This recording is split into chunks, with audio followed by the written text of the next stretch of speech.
just, because it was All one right, of the bigger we're all claims. set. Good morning, everyone. I will call this meeting to order, September 15th, 2025, DeKalb County Commissioners. Good morning, Dottie. What you got today? Well, good morning. Let's see. We are working with our health plan regarding an employee that has, well, we have a few employees that have some specialty meds. And so this one in particular, the situation, this episode, this infusion, is $14,000 per pop. Yeah, exactly. They have found there's a specialty pharmacy that can do it for $6.5K, so that's a 53% reduction for us, a savings of, a lot. So anyway, more to come for us to work through that. So thanks to PHP and mostly PHP right now, they've really been looking at that, although Apex and Lauren, they've been really pushing this so that we could get this employee what they need. First of all, they did a kind of an override for, 1 month worth while, we try to work through all of this. So when you're talking this kind of money, it's, it's the pharmaceutical industry. Those are the sorts of things that,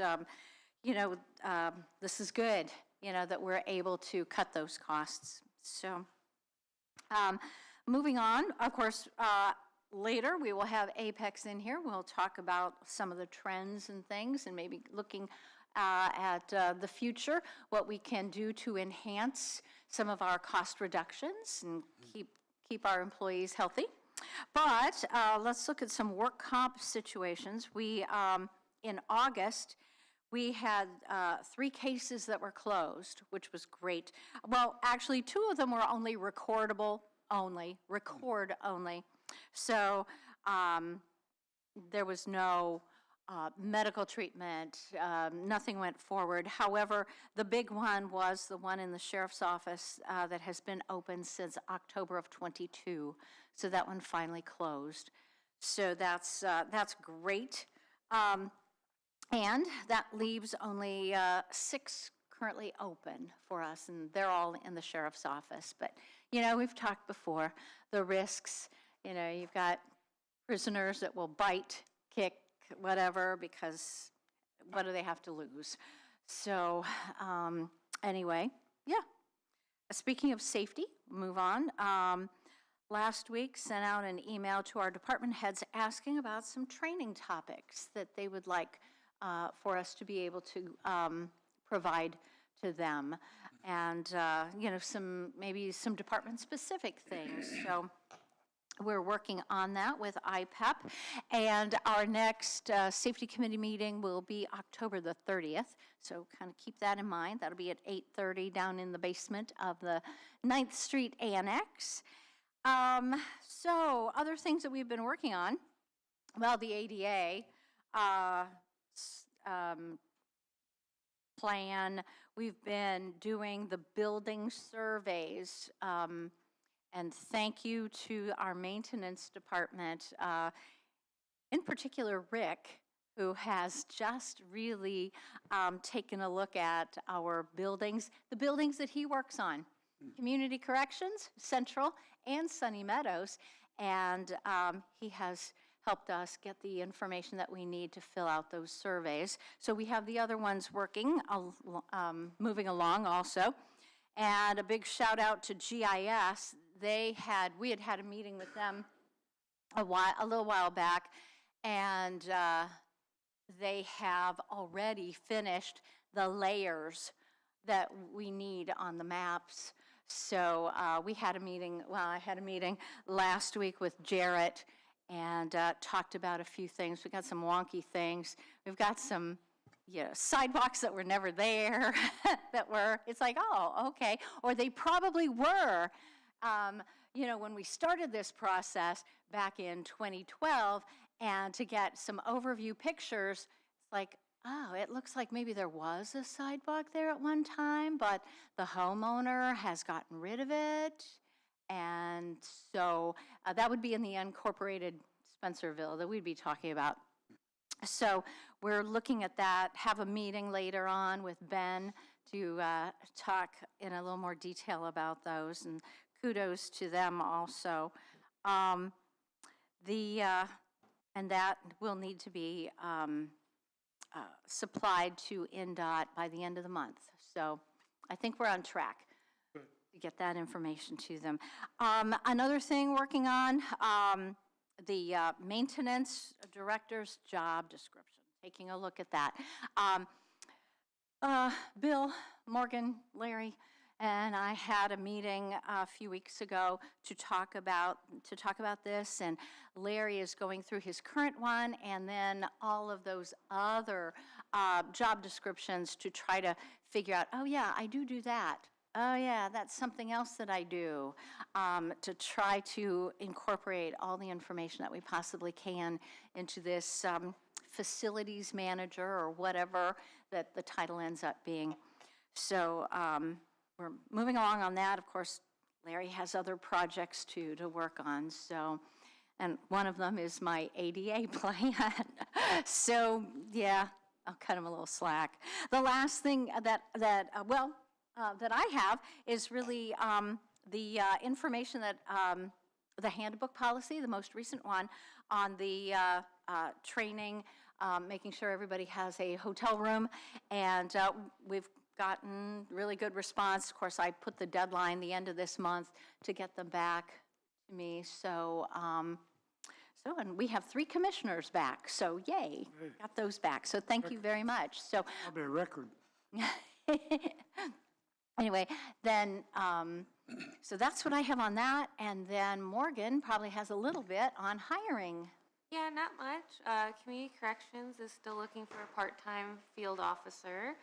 The Treasurer's Department, they are doing second interviews and should hopefully have a candidate selected this week. Mm-hmm. Yeah. So we're pretty well staffed all over the place. So Not much turnover lately, other than probably the jail. Not good. Probably Actually, the jail's doing pretty well. not bad. Yeah. Not like it used to be, you know. Exactly. Yes. They were the problem child when it came to staffing. And so, yeah, that's good. Sure were, yes. Anything for Dottie? Nope, I'm good, thank you. One thing I got is, do we have a room procured for Jody at the ICC conference? We have a room? Okay, Yay. thank you. Well, so Apex will be in. Boy, did we talk fast this morning. So, but Apex should be here at 9 for their time. Okay. So we'll Did you say Sunny Meadows is all done with their ADA? They got back to you on everything, or did They did. Okay. Yeah. I thought I saw that. I just wanted to. Yes. Yep. So, yeah, we've got quite a few departments that are all finished. Actually, we have a really good system in place now with the sheriff's office. Tika wants everybody to turn them into her first so that she can check everybody's names before, so that they're not onesie-twosie coming into me. Fine, so that way she can hound them before I have to hound her to hound them. So we like it. We're streamlining it. Okay. Thank you, Dottie. Thank you, Morgan. Yes, thank you. Have a good day. Good morning for a walk. Okay, that out of the way, let's shift over to topics of discussion and action items. Payroll, bi-weekly. Motion to approve payroll. So moved. Second. Motion is second to approve payroll and additional comments. Comments from the public? All those in favor signify by saying aye. Aye. Aye, opposed? Motion carries. Claims. Good chance to check over the claims. Yes, Susan and I have a couple of questions. That's all right. My usual, Still trying to learn. That's okay. The number is 33900, and the claim is 001475, NIRCC, NERC. 10,000. What is it? That is the NERC, Northeast Indiana Regional Coordinating Council. I have to look. I can't remember if I think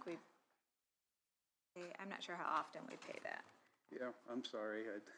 That's all right. Let me look real quick.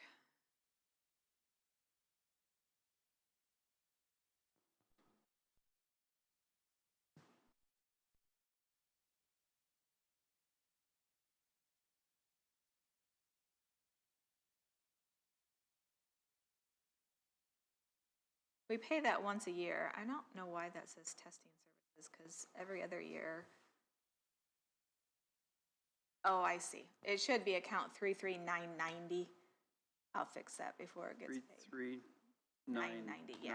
So it's Northeast Indiana Economic Development District fees for the year. We Oh. pay it each year. Okay, so it's not really testing. It's not testing,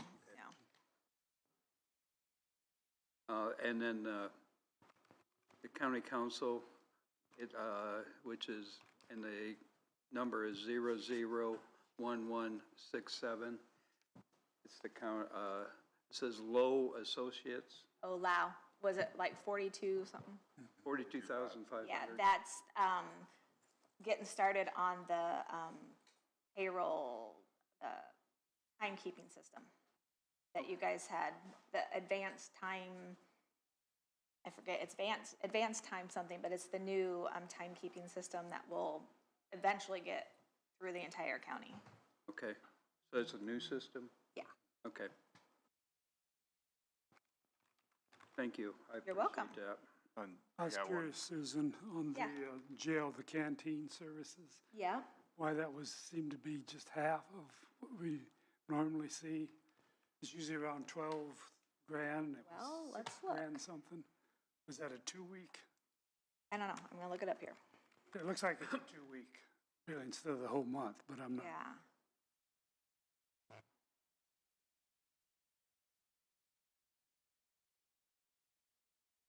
Oh, it looks like we've paid a little over 6,000 each time all year.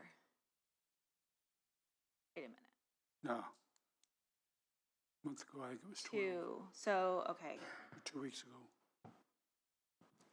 Yeah, there's 2 entries at every date, but I only have 1 entry Uh, on here. Let me look at this. It's usually in the 12,000 range, depends on the Yeah. number of inmates, of course.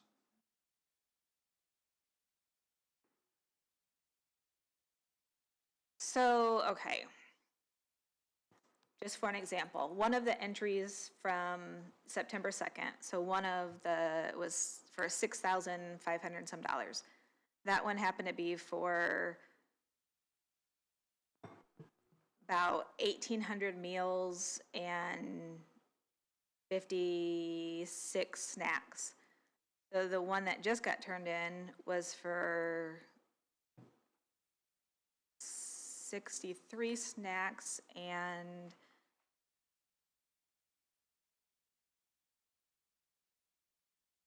19, that doesn't make sense, 1,900. I have no idea. Yeah, I don't know, it says, I'm used to seeing one number and all of a sudden it was about half of that. And About the same I amount of, thought maybe it was just a glitch in the billing cycle or something. okay, so that is for, what we're paying is for the week of August 10th to the 16th. It's a weekly. Yeah. I don't know. I'm guessing the only thing that I would know is that one of the claims came in, the deadline part, and it hit this claim run, and that we'll have more next time. But That- yeah, I just don't see another invoice right now. Yeah, that could be. Sorry. Maybe, no, it's fine. It'll be 18,000 the next. Probably. So it all averages out. Okay, just curious, Did you have any more, Jim? I did. Okay. Well, Go ahead. okay. On the Lassus brother, this would be as 007033, for the sheriff department, 10,000. Not that I'm questioning the amount, does the, or maybe Bill can answer this better than, does the sheriff's department have their own, are they getting it out of a gas station, or are they getting it yeah, out of, It's we have a outside, contract with Lassus? I believe so. They have a Lassus card. Yeah, last is called. Yeah, they have a Lassus card. They, which is the normal place I go to. For sometimes when the transport officers and stuff are out of area and there's not a Lassus, they have what's called a WEX, W-E-X, a WEX card. Yep. But we're actually looking into possibly changing that one because that one's given us a monthly fee and stuff. And so we're looking at getting rid of the WEX one possibly. But that's their normal fuel is the Lassus. Well, I noticed like the surveyor's office and the other ones, I presume, I just was curious if we had a contract with Lassus, but we're just, Like I say, they have the card, so they get the lower rate with that card. The Lassus card, you get the cheaper rate. yeah, Yeah. thank you. Yep. Alan? The TNR, it was Yeah. for 1214, does she just send in an invoice every time? Is that how, I just didn't know that process worked with her. Oh. It's so 32,000. Humane Fort Wayne, or I think it's Humane Fort Wayne. They will send her and myself, they will send me the monthly invoice. And then Welfare Alliance, Animal Welfare Alliance, they actually pay Fort Wayne Humane, and then she will bill us.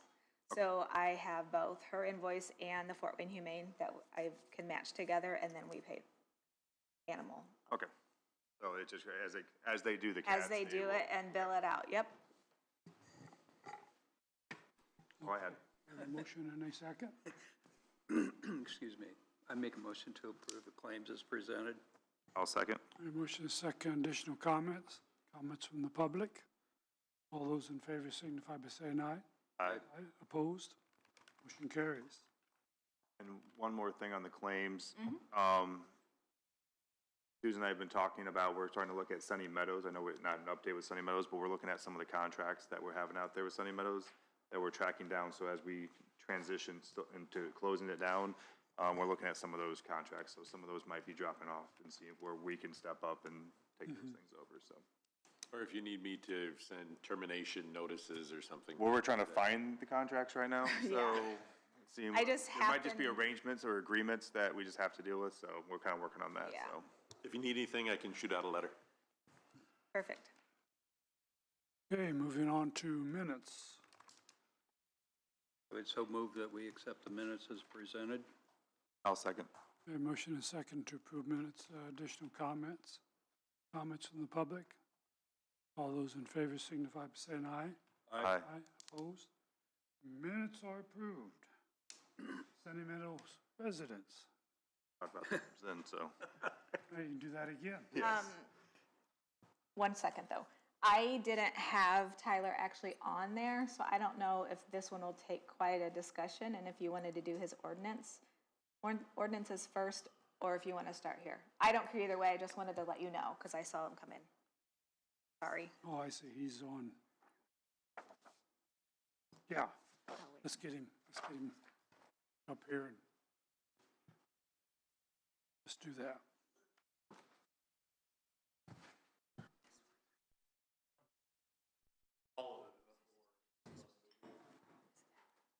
No, that's. So the first one that I have is your perpetuation one. So the cornerstone? You want to do cornerstones first? Do you want to do second and third reading of the, You tell me. do the second, third reading? Okay, so we're going That'll be easy, to the fees. You did the first reading last meeting, so we're ready for second and third on that one. So we made a change in there. It's number 5, where Andrew wanted us to alter some of the non-compliance wording there, just to make sure that all attorney fees were covered. So that was really the only change that was made. So the motion probably needs to, Be to approve it on second and third reading as it's amended. as amended, and I will make that motion. And I'll second. I have motion and a second on the floor. Are there any additional comments? Comments from the public? All those in favor signify by saying aye. Aye. Opposed? Motion carries. Now, Andrew, this goes into effect today now, right? Well, no, it has to be published in the newspaper Yeah, we have first. to advertise it. Because it's a fee. And how long does that take? I think 30 days from the last day it was published possibly, or from when it was published. I think so. Is it 30? I think it's 30 days. So Yeah, it's 30 pretty much days. next month they'll start. Just to give people a chance to Okay. learn about it theoretically. Of course, not everybody reads that, of course. I was just wondering, because we have all these permits and stuff coming in, if we're gonna capture that now or we have to wait, so. We have to wait just a little while. I guess I have one last remaining question with that. For where we direct those funds to, what's it, so, I believe in here we had it going. Yeah, to the cumulative maintenance account. To get that changed like to a cornerstone account or something like that, do you have to come back in front of the commissioners? Yeah. Get that approved to change it? Okay. Yep. Perfect. I want to know.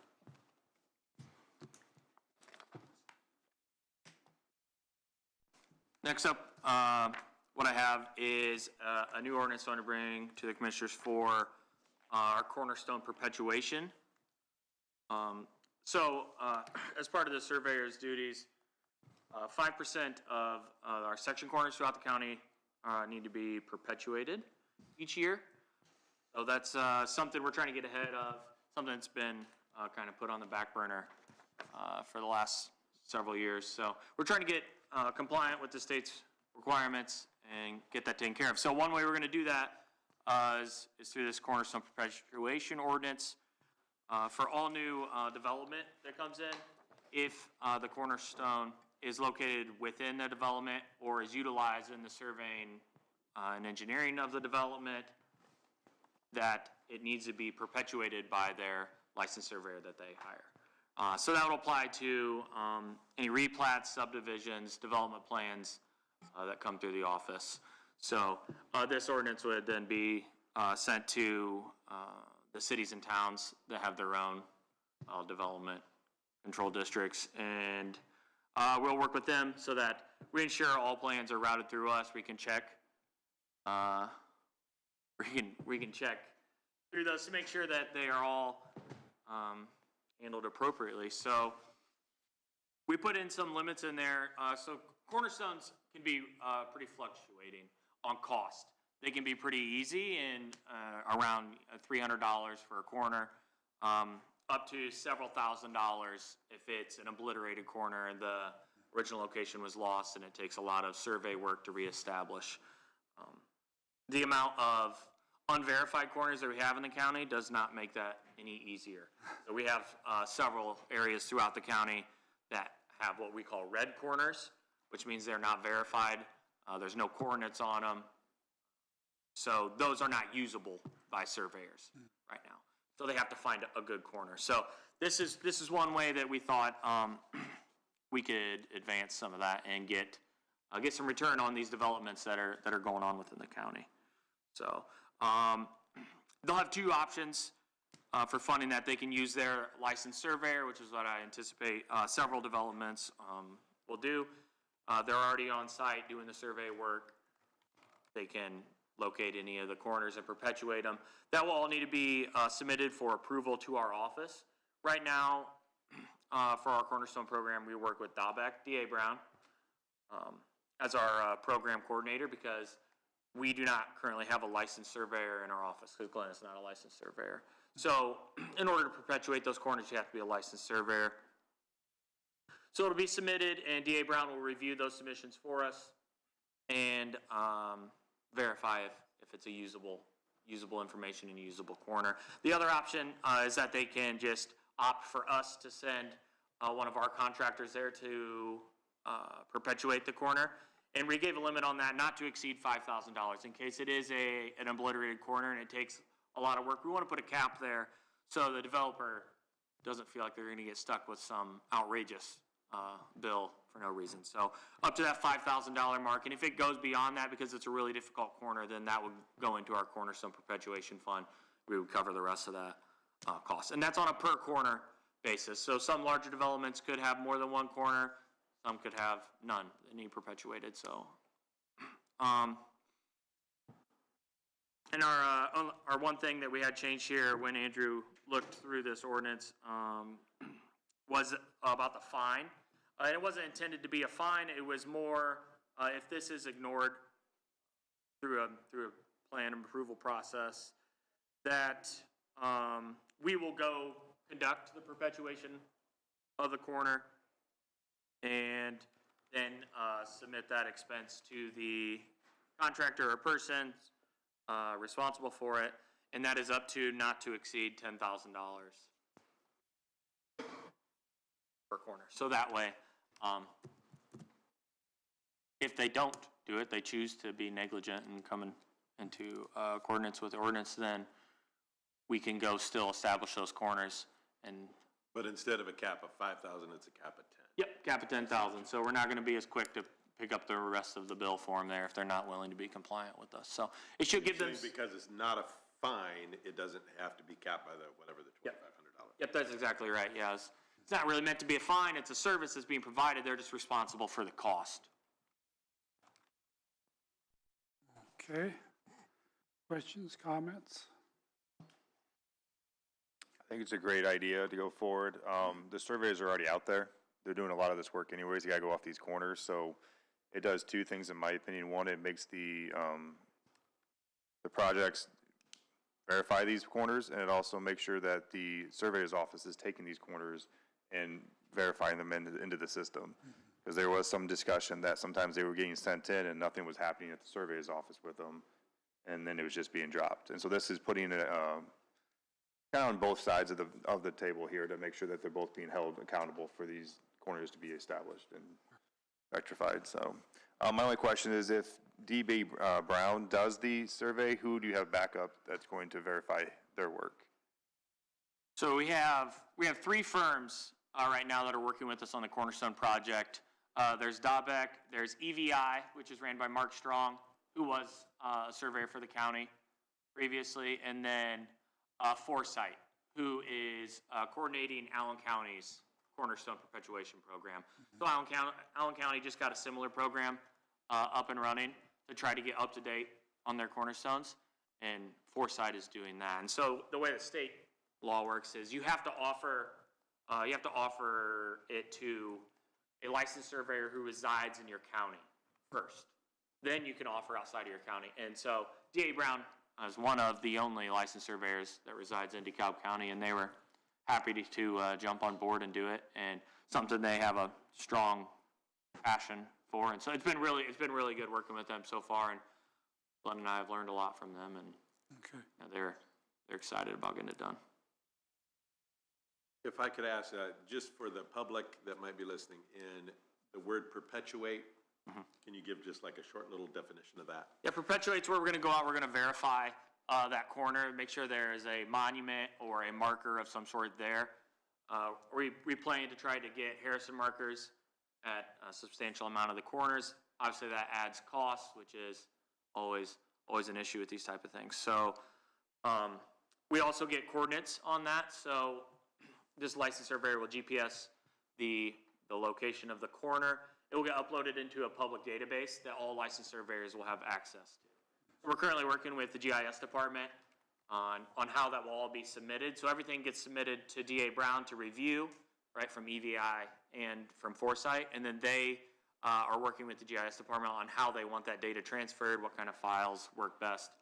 And the GIS department will upload that information, and it will all be on the Indiana state coordinate plane that they'll have access to. So. Thank you, Taylor. Yeah. What would be the cost to the county? What's that? What would be the cost to the county? For this ordinance? Yes. Cost for us? I don't think anything. No. I think that's kind of the idea. Is if a developer wants to develop an area for profit, then this is kind of the responsibility to to maintain the infrastructure of our county before it all disappears. If, subdivisions developments occur, sometimes those monuments can be overlooked and destroyed during the construction, and that's really the worst case scenario, is when a corner is obliterated and there's no GPS coordinates on it. It's really expensive to relocate that corner and reestablish it, so. And how far back are you making them reestablish? So if it was reestablished like 10 years ago, are you making the developer Right, have to do it again? That's what we'd like. If it's within that decade timeline, there's no reason to spend extra money to re-perpetuate it. So we want to make sure that it has GPS coordinates and it's updated and it's viable. And then if it's beyond that decade mark, then we'll go ahead and re-perpetuate it. But it should be a fairly easy process for them. Like I said, those easy ones that have coordinates and a monument set, like $250, $300 for a licensed surveyor to verify that. So once we have them caught up, which is a big undertaking, then it should be pretty routine upkeep on it. That will be convenient. Will the new ones be the iron steel? It looks like cast iron. Yeah. That's the type you're using? Yep, it's called a Harrison marker. That's what it is. So they're designed, they kind of have plates that stack on each other with a round head on the top that says county surveyor on it. So nobody's supposed to mess with them, but they're designed to, if they do get hit by a dozer or anything like that, they'll break off.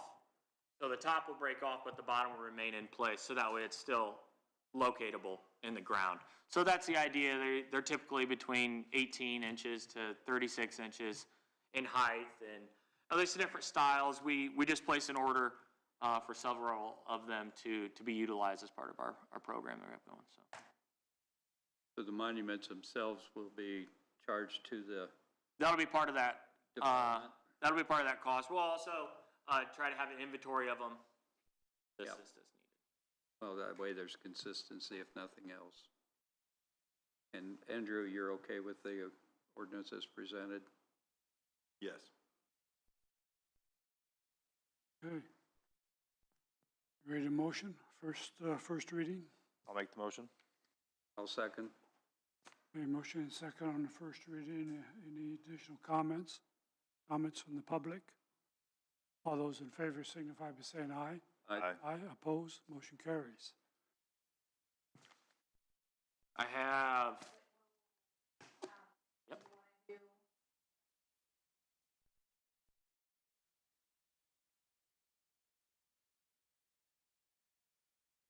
Don't have a problem. Problem with it either. I mean, it doesn't bother me one either. But I would lean more towards just waiting until the next meeting to do it. Let's wait. That way, if anybody has any more questions, they can look at it. Let's do that. Thank you. I have two more things for you. Do you want me to wait until after they give their part? It'll be a Since we're all here. while. Quick? How We'll be all right.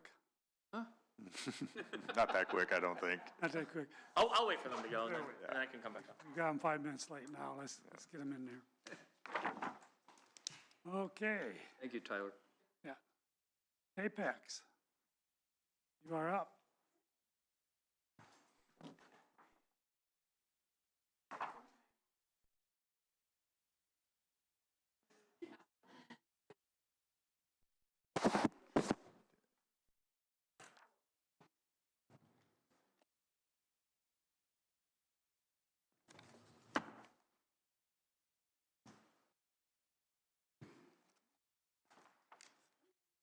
Good morning. Make sure the lights are on your microphones, please.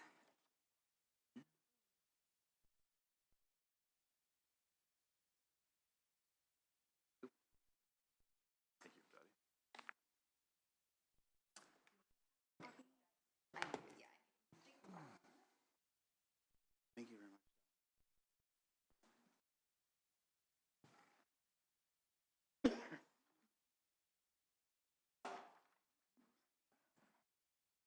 Chairs. Watch those chairs. Trip hazard.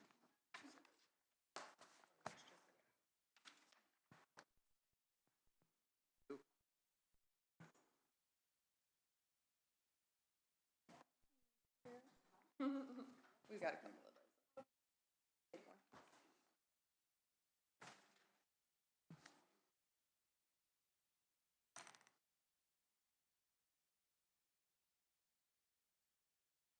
Ready?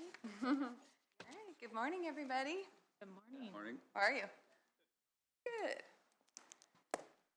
All right, so today is our annual review, and this is where we are going to be taking a look at the last calendar year performance of the plan, so July 1st of 2024 through June 30th of 2025, and seeing how that stacked up against the year before that. So we'll be looking at both of those. If you open up your book, we have I wanted to do a couple of introductions since I have a couple of teammates that you may not have met yet, at least not in person for some of you. Then we're going to debrief on open enrollment, talk a little bit about the current state of the marketplace, and then go into our renewal summary, so the summary of how we renewed everything last year, and then just touching on the financial plan review, and then Sage will go into the clinical review for the last plan year. And then we'll briefly talk about some of the strategies for the upcoming plan year, but when we really dig into that will be in a few months when we have our pre-renewal strategy meeting. Does all of that sound good? So far. All right. Anything that you had wanted to discuss outside of that? Or more as it comes up, just let us know. Okay? All right. So you guys know me. I'm Lauren, Senior Account Executive and a Principal at Apex, but I'll let my teammates introduce themselves as well. My name is Sage Musson. I'm a Kinetic Health Program Manager. I've been at Apex for about 2 years now. I also have a background working as a registered dietitian.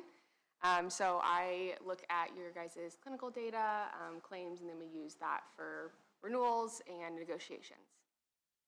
My name's Andy May. I'm our Director of Client Engagement at Apex. I manage our team of account executives. I'm just here to help lend support and help answer any questions that you might have. Thank you. All right, so first discussion, love to touch on open enrollment. I know that we only did the medical, dental, and vision piece of open enrollment. We are waiting on the STEEL to be fully implemented to do the voluntary lines and introduce some of those new products. But wanted to talk about what went well this year. Did you have any feedback from your employees on the meetings? How did you feel like it went? Any commissioners did you guys get any feedback? Okay. Well, from HR, it really seemed to go very well. We were able to have a big meeting out at the highway department, so that because they're kind of a captive audience.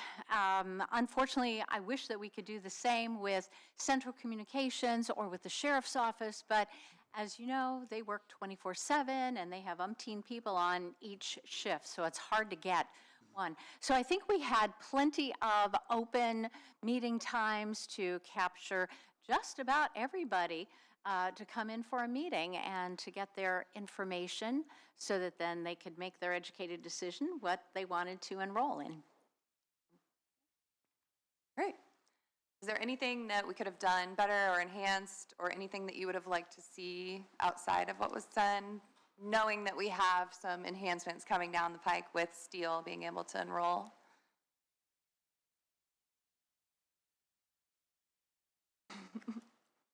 All right, that's good. Hey, you don't have to complain. We're good with it. All right, beautiful. So looking at page 5, we're just going to walk through how we ended up renewing this year, so for 7/1. So on our renewal, the proposed renewal for admin was a minus 6.5% or $2,000. That would have been with Surest. And we ended up making the move over to PHP, and we're able to save on the admin side 29%. So that's $10,000 on the admin fees. And reinsurance is where we were really able to get a great contract in place. So the initial proposed renewal for Surest UHC stop loss was 38.6% in fixed costs, which would have been a $244,000 increase to DeKalb County just on those fixed stop loss costs. We were able to get a minus 12.5 through reinsurance that we went out with PHP. So we are with Companion Life, and that was a savings of 12.5% or $79,000. So total, we were able to, from the renewal, save $323,000 in those fixed costs. So those fees that you're paying out that we know are going to occur. And then on the maximum liability side, UHC had proposed a 26.7% increase, which was a $1.38 million increase in maximum liability. That is obviously something that we didn't want to take on as a county. So when we did negotiate that contract, we were able to come in at 5.8% over current, or a $238,000 increase in that overall worst case scenario max liability. So saved $1.14 million from the proposed renewal from UHC. Any questions on that piece? Okay.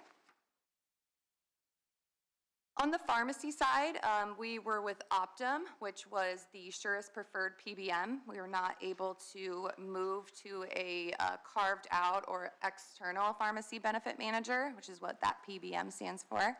So they were on a admin fee credit of $50 per employee per month. So that offset your admin fees. And then there were also some rebates that were negotiated in as well. We moved that from Optum over to Prime Therapeutics, and that is now a full pass-through rebate contract. So we'll talk about that, a couple times as the meeting goes on.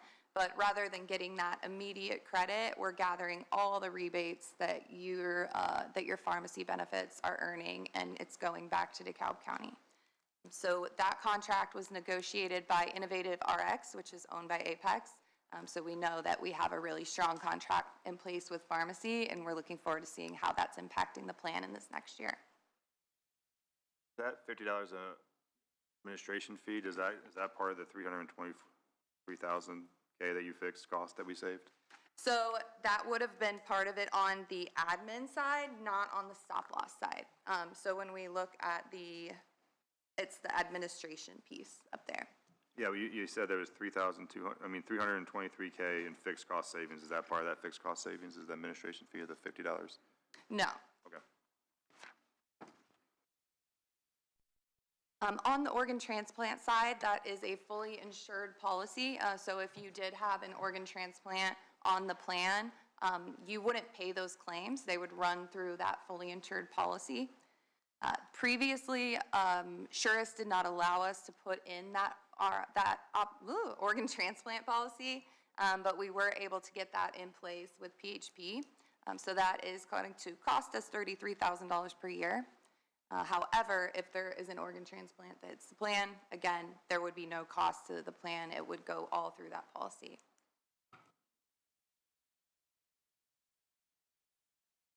On the dental side, we did make a change overall on our ancillary coverages, moving from the standard over to Lincoln.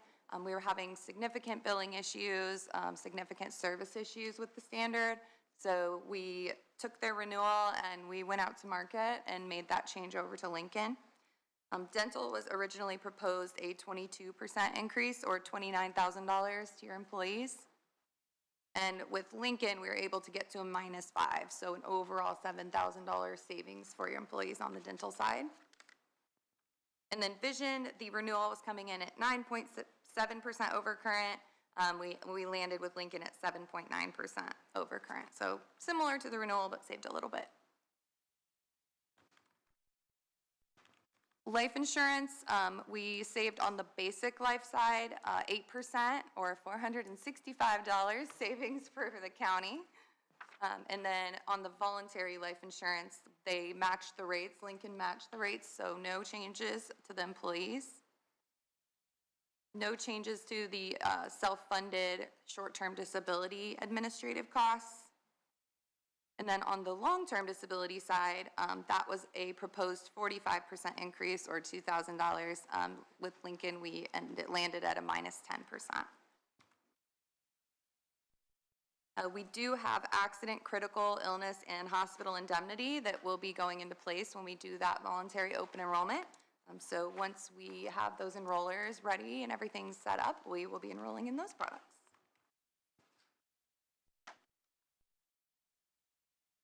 Any other questions on the renewal? As a reminder to the commissioners, the life insurance policy is something that the county pays for. The employees do not on this one. It is a $10,000 life accidental death and dismemberment policy for almost all the departments. The only exception is the sheriff's office, and they have a $20,000 policy. Then on the short-term disability, that is a county-paid benefit to all of our employees. And then on the long-term disability, that is a voluntary disability that employees pay for that themselves if they chose to get it.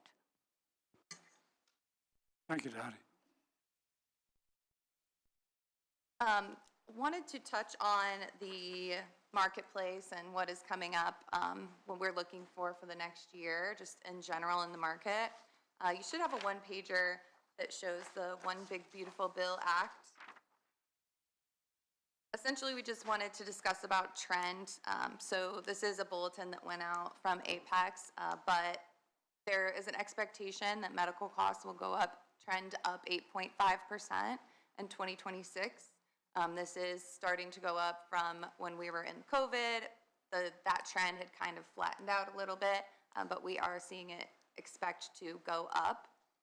We are, as Apex benefits, our clients run at a 5.5% trend on average, so we are beating that by about 3% from 2022 to 2024 timeframe. That's how our clients performed. When our carriers are calculating trend, they are sometimes looking up 10 to 13% as well. So that's something that we keep a close eye on. That's why we take those large fixed cost benefits like stop loss out to market every year. So we make sure that we are staying on top of that and managing the market and ensuring that you guys are in the right spot. So you said Apex was, what was your numbers? We are, from 2022 to 2024, our book of business performed at 5.5% blended trend. So that's medical and pharmacy. And others are above 10%? So what we're looking at, what they're looking at for the upcoming plan year, or the upcoming year, is about 8.5% trend. Andy, anything to add on the trend side? There had been an article recently in the Wall Street Journal, when I say recently, I think last week, that talked about the exploding cost of healthcare. Personally, for our book of business, so not to date myself, but when I first got into insurance a long time ago, if you saw a $1 million claim, you'd see one every 6 years across everything. In 2024, I saw the largest number of $1 million claims, period, that I've seen in my entire career. And in 25, that trend has continued. So a lot of this has to do with on the pharmacy side, you see all the advertisements. Pharmacy spend has gone up considerably. They spend a lot of time advertising. They have what are called gene and cell therapy drugs, which are wonderful drugs to have, and they fix a lot of issues, but they can cost up to $1 million. Just medical expenses have increased significantly. Medical inflation, the cost that hospital care has risen a significant amount, and a lot of that has led to this trend increase. Thank you. Some changes that are coming down the pike for 2026 with the One Beautiful Bill Act.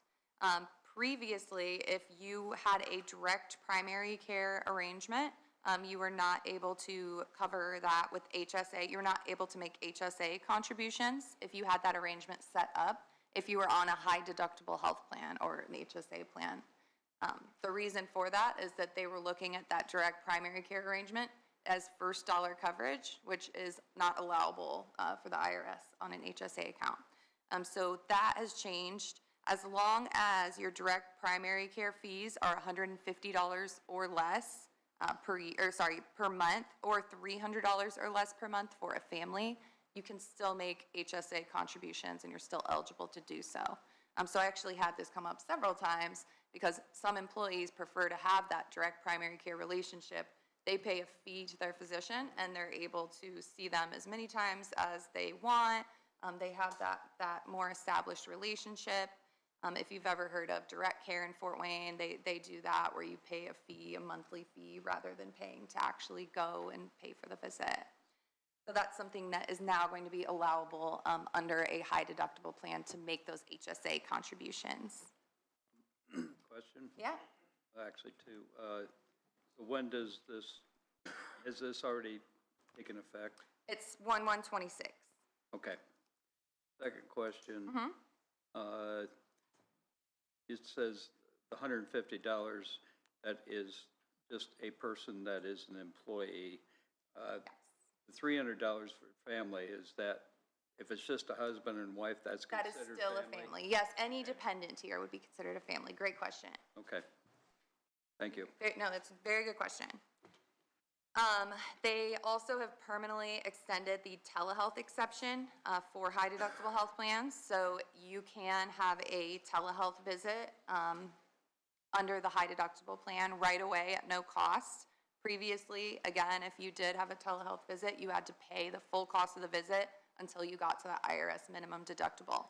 So I think that is a huge and great change for the plans, because we're going to be able to, if we choose, extend that free virtual care to all of your plan members rather than just the PPO plan members at no cost.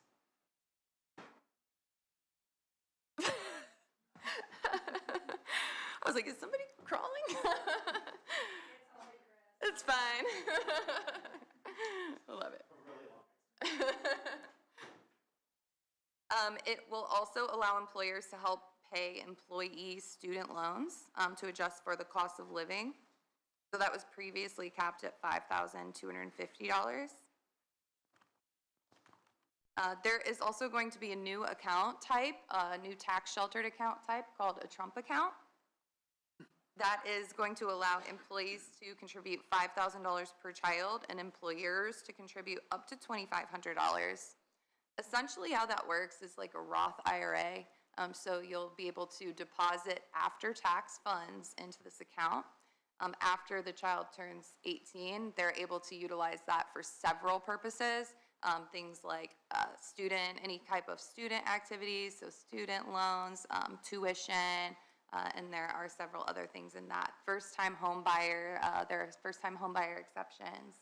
So that's kind of how it operates, it's like a Roth. It is deducted from your gross pay, so you don't pay taxes on that portion for the employee, lowers your adjusted gross income rather. Then it also increases the maximum annual limit for dependent care flexible spending accounts up to $7,500 for single individuals and married couples filing jointly, and $3,750 for married filing separately. So that's gone up, and you're able to contribute more tax-free dollars to the dependent care accounts, which if you've ever paid for daycare, I think I went through that $5,000 in the first quarter. So that's a nice change as well.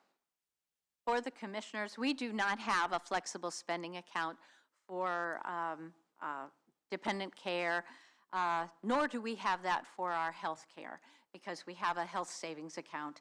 And so really, there are only really two of those that apply to our plan, the telehealth and really the primary care, although we don't know of any employee that has made, that kind of, reached out to to have that sort of a relationship with a physician's company.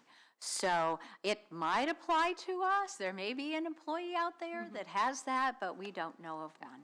In several areas, it's really popular, and then in a lot of areas, no one's ever heard of that. So yeah, it really just depends on where you're at geographically. Yeah, great. All right. If we're ready, I would like to look at the financial plan review. So this is from, again, July 1st of 2024 through June 30th of 2025. So I'm going to go through the financial piece, and then Sage will do a deep dive into the clinical analysis, which is really what we're here to talk about. So on the total premium equivalents, we budgeted to that maximum liability, so that worst case scenario, which was 4,320,170. So that was the quote budget for the year. And we landed at the end of the plan year at $525. So we ran at an $87,355 deficit.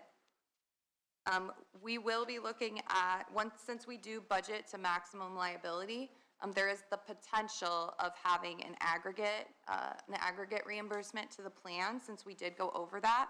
What we have to wait for are things to come in, like your pharmacy rebates, because that would offset, and if it gets us below that maximum liability, then we wouldn't get an aggregate reimbursement.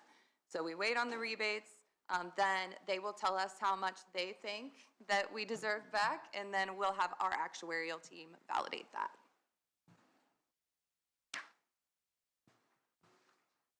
If you look at the next page, page 12, this is the financial dashboard, and this is comparing your the dates actually are incorrect on here, the 2024-2025 plan year to the previous 23-24 plan year. So our enrollment average was 214 employees on the plan. The previous plan year, we averaged 204. So we did have an uptick in enrollment by 10 employees on the plan.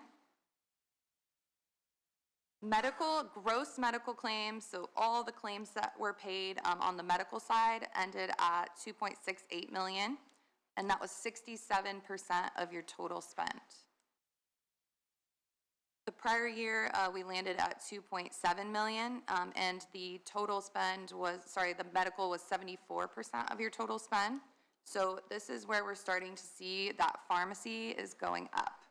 Your medical really stayed very consistent year to year, and your pharmacy upticked significantly. So we're looking at $1.3 million at the end of this plan year. At the end of the last plan year, we were at $944,000. So we're seeing a high portion of your costs are on the pharmacy side, which we were seeing prior to renewal, which is why we made that pharmacy contract change over to a contract that we had negotiated. So on the reimbursement and rebate side, for stop-loss reimbursements, we received $171,000 back to the plan in those stop-loss reimbursements. And then on the pharmacy side, that is what they're still calculating, so that is a to-be-determined number, and we should have that in the next few months. The previous year, we had more high claimants, so more of those shock claims, and we landed at $511,000 in stop-loss reimbursements, so more reimbursements to the plan last year, and pharmacy rebates ended at $232,000 coming back to the plan. On the fixed cost side, $600,000 total in fixed costs, so that's your stop loss, your administrative fees, your aggregate coverage, all rolled into those fixed costs. The prior year, we were at $551,000. Pretty much all of that was accounted for the increase in our stop loss costs for the plan year due to those large claimants the year before. On that RX rebate, would you anticipate a larger amount or a lesser amount from that? I would anticipate a larger amount. We had more pharmacy claims, and a lot of them were specialty, which is where the higher rebates are. So I would expect to see that be up a little bit. And then if we do have the same drug mix going into this next plan year, I would expect to see it increase again due to the fact that we negotiated a stronger rebate agreement. Yeah, good question. When you said a few months, so what, the end of the year before you really know? Yeah, so we, it's only about 3 months after the plan year that they'll have their calculations, but what they're going to want to wait on are the pharmacy rebates, and that lags anywhere from 4 to 6 months from the time that the claim occurs. So that's what we're going to be waiting on more than it is, any other calculation. So I would say the end of the year is probably exactly when we'll get all that information. Thank you. Yeah. So you're saying we got 232,000 back last year on rebates from the drugs? Yes, that's correct. So then this 87.35, 55, I should say, deficit, that could go back into a surplus? Correct. Okay. Yep. Thank you. You're welcome. So again, total cost, that was on that front page dashboard, $4.4 million. The previous year, we were at 3.4 million. We had more high claimants last year, but this year we had more overall claimants. So more people accumulating more costs. The year before, we had fewer people that accumulated really high costs.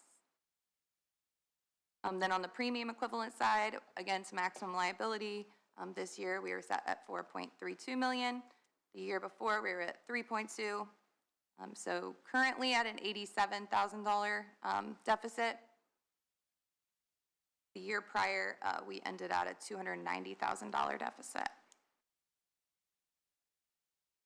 That 290,000 was after the reimbursements? and That's rebates? correct. And I actually have that question out to the carrier. How much was reimbursed back to the plan? So I'll get that out to you as soon as I get it from UHC. 3 to 24. Yes, correct. Yep. Then on the reinsurance side, 523,000 is what you paid for your specific stop loss coverage. Again, we had $171,000 reimbursed back, so our loss ratio on the stop loss side is 33%. So that is just purely how much did we pay out in claims, how much did they reimburse back to us. The prior year, we had, $496,000 in reinsurance specific premiums, and our reimbursements were $510,000.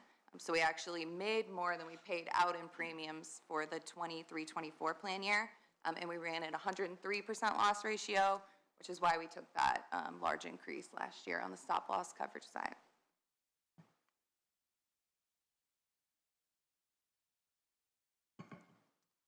Okay. The next page shows your just year-end financial summary. I just like this graph. It really shows how much you paid on the gross claim side, medical claims, and then pharmacy. So this just really illustrates that that RX amount is taking up a big piece of the pie. We like to see that more at 20% of your overall costs, and it's sitting at 33%. So that's why we made the change that we did. So a percentage of expected claims, we were at 129%. That 125% was the maximum liability. So that's where the question to HC was, how much was reimbursed, or how much will be reimbursed back after we get those rebates in. Any financial questions before Sage goes into the clinical side? I did just look, I'm sorry. No, go ahead. I looked and it was August that we, when we got the last pharmacy, whatever that was called. Oh, rebate, perfect. Rebate. I receipted it in August. Okay. So it shouldn't be too much longer. They are paid out quarterly, so well, I'll have to see. No, I meant the 232,000. Gotcha. Okay, got it. Yeah. Perfect. They must have paid it out all at once then. Yeah, they held it last year for some reason. Yeah. Unique. They were unique, the surest. we love to love them. Word. All right. Okay, well, this is your annual clinical review. So this is where we look at your medical and pharmacy claims throughout the plan year. So this is looking again at July through June of 2025. So we'll just go ahead and skip right to page 16. This is kind of a high-level overview of your health plan summary. You can see the amount spent in the prior period up at the top, and then in the current period. So right around $4 million in paid medical and pharmacy claims. You can also see down at the bottom your top 5 therapeutic groups for your medical claims. So musculoskeletal was the highest. Things like knee replacements, hip replacements, joint type conditions, those fall into those categories. You did have a couple of high cost joint replacements that hit the plan. There was also a pretty big spinal procedure. All of that falls into that category. So it looks like there's a lot of unique claimants in there, 131, but just know that a lot of those are just going to be office visits, therapy, things like that. There's just a couple that really kind of drive that cost of that category. Same thing with the other categories, cardiovascular, things like heart attacks. There was a defibrillator replacement, an aortic aneurysm, things like that really drove the cost in that category. Cancer, I always like to point this one out because people see 45 unique claimants in cancer and they're like, oh my gosh, that's a lot. But that includes anybody who's had like screenings for cancer. So if you're getting your colonoscopies, benign neoplasms fall into that category too. So you only have 3 members with active cancer management right now on the plan. Those are all breast cancer, and only 2 have significant spend. And then on the bottom right-hand side is your top 5 RX. So Lauren kind of already alluded to this, but a lot of specialty medications were on the plan this year, which is what drove a lot of this pharmacy spend increase. So Enbrel SureClick was your highest drug this past year, which was for rheumatoid arthritis. There were 2 claimants on that. Mounjaro is actually a GLP-1, so that's been a big topic lately, the GLP-1 medications. That is for diabetes, so your members do have to have a diagnosis of diabetes to have Mounjaro, 18 claimants for that. Humira, Skyrizi, and then there's actually 2 Skyrizi on there. One of the members just switched to a different type of Skyrizi. Both of those are for psoriasis, though. Page 17 shows your population overview. So I want to point out the unique members enrolled at the top. That's different than your average enrollment. The 445 is just the amount of people who were enrolled at some point in the plan year.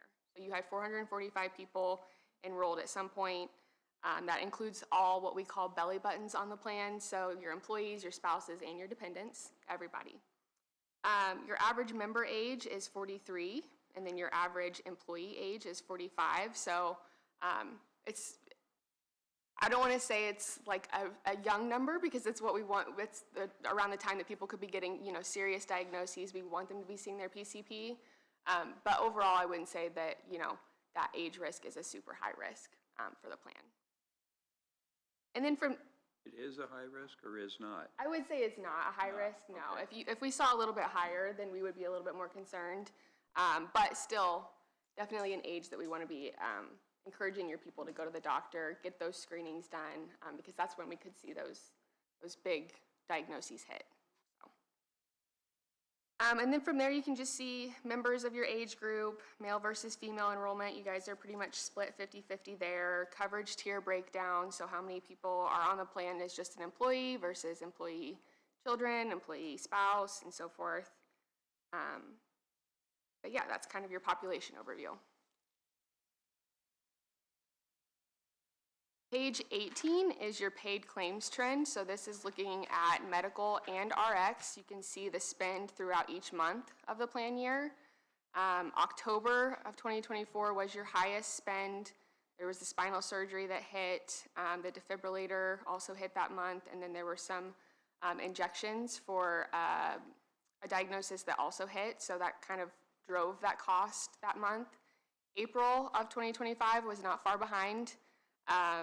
There were some factor 9 injections for a member as well as some claims for just a condition with the kidneys. And then hip replacement and hernia repair hit that month as well. So kind of drives that cost. A lot of fluctuation. Yeah, yeah. Any questions so far? Page 19 shows your paid claims by relationship. So this is where you can kind of compare what employees are costing the plan versus spouses and children. If you look all the way to the right-hand side, percent of total spend, you can see that employees, 65% of total spend was just from employees, 26% from spouses, and then 9% from children. So children are obviously a good risk to have on the plan. They're young, they're not hopefully going to cost us a lot of money. 3 out of 5 of your top high-cost claimants were spouses. That did increase from the prior year. So the prior year, it was only, they made up 15% of your total spend. This year, it increased to 26%. I see the cost per claimant is quite a bit, almost twice. Yes, Spouse. yeah. That's typical. We definitely see the spouses having a much higher per PEPM than our employees. Any explanation why that is? I mean, typically the person who's actively at work is healthier, and we see somebody who, especially with your group having the spousal carve-out in place, If people are actively at work, they aren't able to be on the DeKalb County plan. So we're only looking at spouses that are not employed. Just naturally, that will capture those who are sick and unable to work. So that's why we see that going up so much significant over the employee. Great question. Page 20 is your paid amount by therapeutic groups. So on that high-level summary page, we talked about therapeutic groups on a high level. This is kind of breaking them down more specific. So we talked about musculoskeletal being your highest therapeutic group, but if we look at that more closely, it's specifically degenerative arthritis. So again, those joint replacements and that spinal surgery are really driving the cost in that category. The dark blue is medical spend, and then the light blue is your RX spend. So you can see diabetes is mainly made up of your pharmacy spend, which is not uncommon. We see that across our book of business. I also want to point out it's not necessarily a bad thing. We want people to be taking their diabetes medications. If they're not compliant with that, we can easily see much, much higher than that medical spend. Not taking your diabetes medications can lead to things like wounds, amputations, and things like that. So it looks like a lot of spend from diabetes medications. I just want to point out that that's not always a bad thing. You'll see that bone, joint, and muscle diseases is also mostly made up of RX spend. That's your specialty medications, Enbrel and Humira hit that category. And then the medical spend is just from things like infections of different tissues, MRIs for tissues fall into that category, tissue exams, chiropractic care, that would be the medical spend for that category. And then same thing if you look at the major skin diseases category, Skyrizi makes up all of that RX spend. It's like there's a hair of medical. Yeah, just a tiny bit, but I've never seen a bar that small. Otherwise, it is all Skyrizi. So any questions on maybe some other things that fall into these categories? I will add that on the specialty medication side, like the drug you see Humira on there, they've created what's called a biosimilar for Humira, which is essentially a generic, but they always call it a biosimilar because it has active biological ingredients in it. That saves a significant amount of money over the brand name drug of Humira produced by AbbVie. However, you lose the rebates associated with Humira when you go to the biosimilar. But we do anticipate that it will lead to reduced costs, and I believe your new contract does have a biosimilar strategy associated with it. Unfortunately, a lot of the other drugs on there, like Skyrizi in particular, does not have a biosimilar in the marketplace. But as soon as those drugs come out, you get those, again, biosimilars equals generic. That does reduce costs significantly. Question? So, given any one drug, if you go with the brand name and you get the rebate, and you go with the generic and no rebate, what is that cost difference typically? It ultimately ends up still saving you money doing the generic, but I don't have the cost difference available to me. We'll look into that. Yeah, Give an absolutely. average cost on that as it relates to the cost to the county. Yeah, when we're looking at our pre-renewal strategy meeting going into the next year, we'll make sure we have Prime Therapeutics biosimilar strategy, how they're utilizing it, and how we can take advantage of that. Overall, as Andy said, the net cost is going to be lower. The advantage to the employee and the plan is that for the plan, net cost will be lower. For the employee, they're getting the benefit of having that lower cost at the point of sale rather than the rebate coming back to the plan. So they're paying less right away. And I also want to point out that that's part of my role at Apex too, is just monitoring these drugs when they do hit your plan and working with our innovative RX team and just making sure that the price that you guys are seeing is the best possible price. Yeah. You're welcome. Page 21 is your top chronic conditions. I really like the left-hand side of this report just because up until now we've talked about how your high-cost claimants really kind of drive these therapeutic groups, but this one shows you how many people or I guess what is most common by number of members. So I want to point out that your top 6 are pretty common top chronic conditions for what we see across our book of business. Hypertension, it's a common condition, but luckily if it's well managed, it's not going to be a high cost. It's just really maintenance medications and hopefully lifestyle changes. We also have been seeing more depression and anxiety in the last couple of years hit these high numbers as far as most common.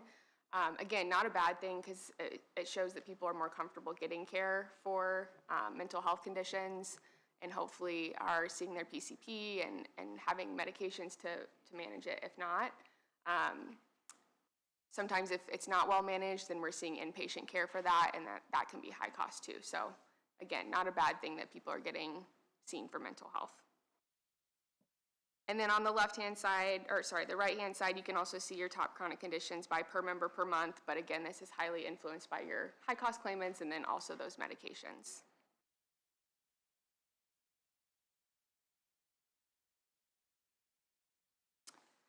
Page 22 is where we start talking more specific. A quick question. Mood disorder, depression, you come on down to anxiety disorder, phobias. Aren't those kind of a little bit the same? If you combine them, it's a pretty big number. What is the difference between? Oh, are you talking about mood disorder and anxiety disorder? Yes. Oh, yeah. Are you talking about on the most common by number of members? Yeah. Yeah. I mean, if you do combine them, it's quite a bit, but again, not necessarily a bad thing that they're getting the care for that. Anxiety and depression are pretty different though. The medication management and maybe the therapy for it is also different, the care for it. But you are correct, when you do combine them, it is a large amount of spend. You're absolutely right about that. Very large. A lot of times we see that people will end up having a diagnosis of both too, so some of those numbers fall into might both overlap. categories, yeah. So your pharmacy overview, I think we've already kind of hit on this quite a bit as far as looking at the specialty spend. This report just kind of outlines that 52% of your pharmacy spend was from specialty. Most of that is Skyrizi, Enbrel, Humira, and Cosentyx. The unclassified category is just diabetes supplies. So people who maybe have like a continuous glucose monitor or supplies to check their blood glucose regularly falls into that category. But overall, you can see why we definitely want to keep an eye on specialty spend and make sure that when those biosimilars, like Andy mentioned, are coming out, that we're on top of that and making sure that you guys are getting the best price for that. And 23 is kind of a repeat, so I won't go into a lot of details there, but you can just see your top 10 RX by paid amount. 5 out of 10 are specialty. I did look at the prior year. 8 out of 10 of these were on your reports last year as far as your top meds. So.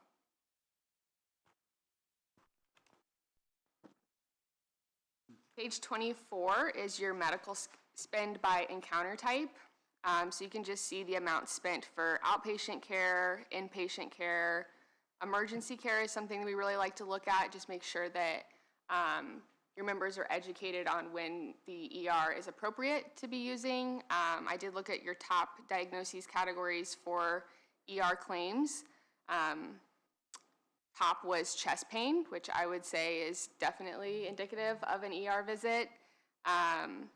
Some other high, I guess, diagnoses that were often for the ER were acute upper respiratory infection, abdominal pain, and AFib. So again, we don't know the whole story just looking at diagnoses codes, but just kind of thinking about ways to educate your members on when they can be using the ER versus the urgent care, or when they should just be going to their primary care physician. Yeah, one of our goals was to reduce that. Yeah. You see, it's went up instead, so we've not did real Yeah, and ER spend in general is more costly. Like, we're seeing that increase too each year after year, so part of that could be that. But yeah, I would say that's a goal for a lot of people because ER spend can be pretty rough. Any?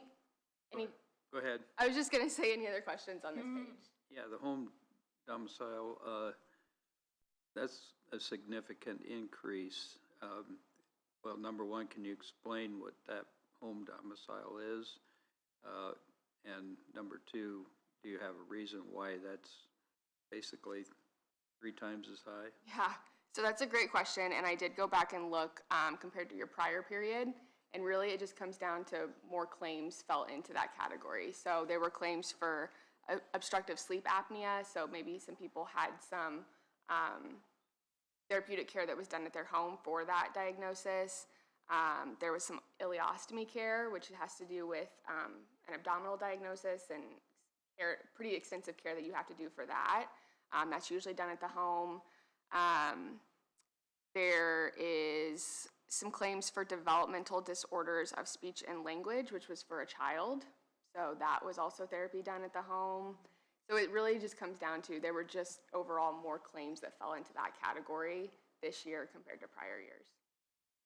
So basically, it's a change in categories, not necessarily more people?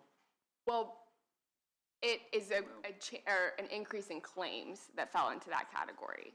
Okay. So not necessarily a category change, because it's just claims, or it's care that's being done at the home, so more claims fell into that this year than prior years. Typically, we don't see a lot of spend in home or domicile, but with these specific things, diagnoses codes for your group, those typically do fall into that category. The sleep apnea could be like a home sleep test, the sleep apnea, the actual machines, things of that nature. It's showing 41 claims, correct? And then it's up to 47. Claimants. Yeah. Claimants. Yeah. So more claims, but only a handful more claimants. So maybe they had significantly more than the prior year. Great question. Lactation specialist also falls into that category. So after women have children and they need some help with breastfeeding, falls into that category too. All things that you would want done at home. Yes. It still seems like a significant increase. Yeah. If you want, we can look more into that and get a little bit more detail on what exactly the claims were, why they were more expensive, and send that on. So we had different claims that would fall in that category. So we didn't have the same claims, but they were just in a different category the prior year. You're saying these were different claims that fell in this category. I think that was maybe Jim's question. Were these claims also last year, but in a different category? Yeah, well, yeah. I don't know if that was No, your question it would be or the not. same, same category, the same claims fall into that category, exactly. New claims, maybe higher for the one person, last year spent 50,000, this year they spent 100,000, something like that. Okay. So, I guess the big question is, why such a huge increase? Yeah, we I'm can happy to look do into that. that Yeah, we'll send you a breakdown more specifically of the diagnoses codes and how much was paid to that amount. well, I was wondering if maybe something has changed where it can happen at home as opposed to either outpatient or inpatient. Exactly, and the And sleeping test was one of the ones that Yes. typically used to be done in a hospital setting. So that's a great example, and now we can do it at home.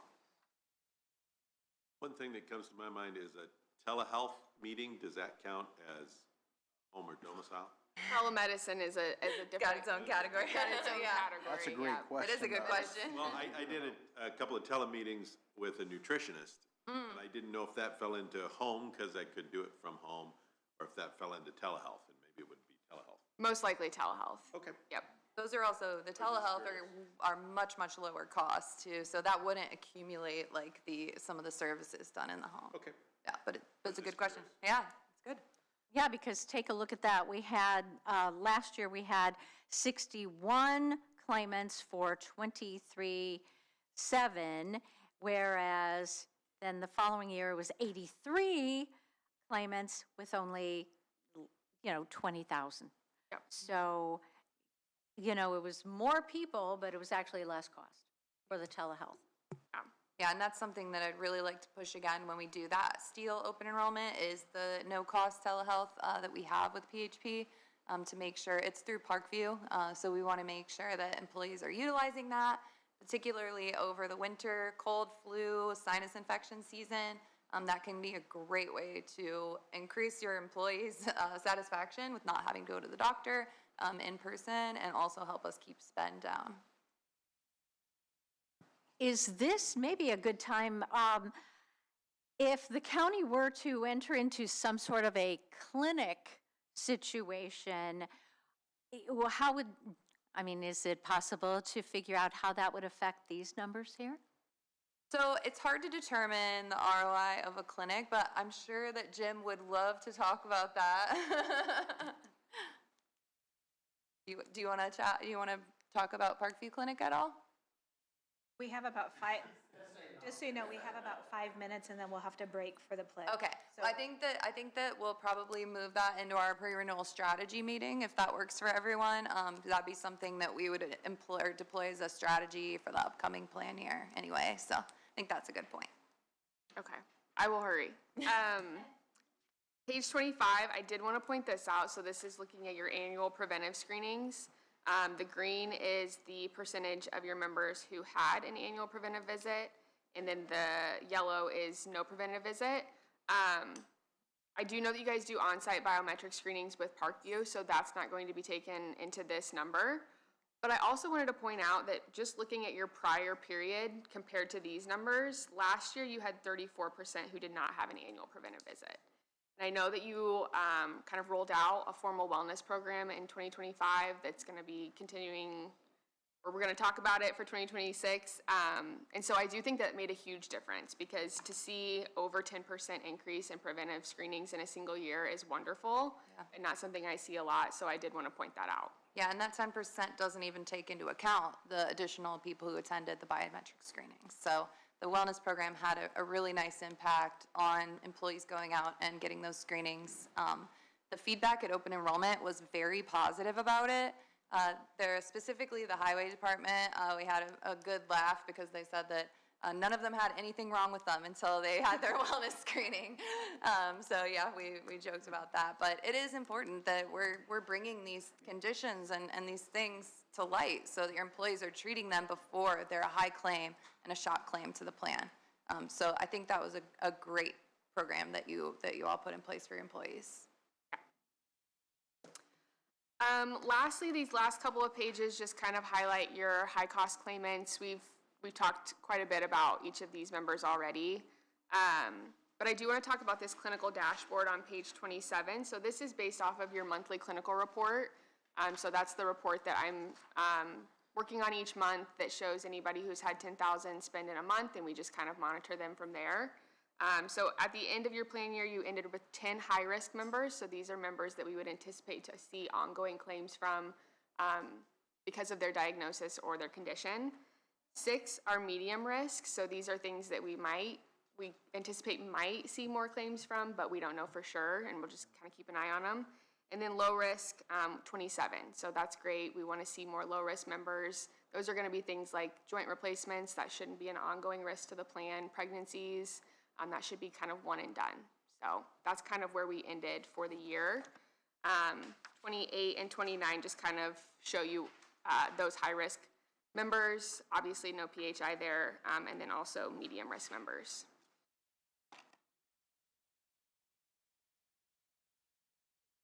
Do you want me to go over this? Yeah, I think we can just high level go over what we're thinking to bring to our next meeting, which will be our pre-renewal strategy meeting. But Sage has a few recommendations that we'll go much more in depth on at our next meeting. Yeah, so obviously that's a lot of information as far as your clinical review.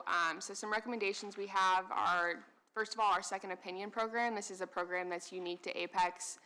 It's kind of an enhancement to the benefits that you offer your members. We partner with Mayo Clinic and MD Anderson Cancer Center. So these are basically programs for your members who might have a new daunting diagnosis for cancer, or maybe they have something going on that they aren't getting a clear diagnosis on. And so we keep seeing high spend. They have to keep going to different doctors and they don't have a clear diagnosis. This is a program that you can opt into to offer your members that they can basically get in touch with one of our nurse navigators at Apex, and we can help determine if they're a good candidate for a second opinion, either through Mayo Clinic, which does have an additional charge to it, or MD Anderson, which is for cancer specifically, that does not ever have an additional charge.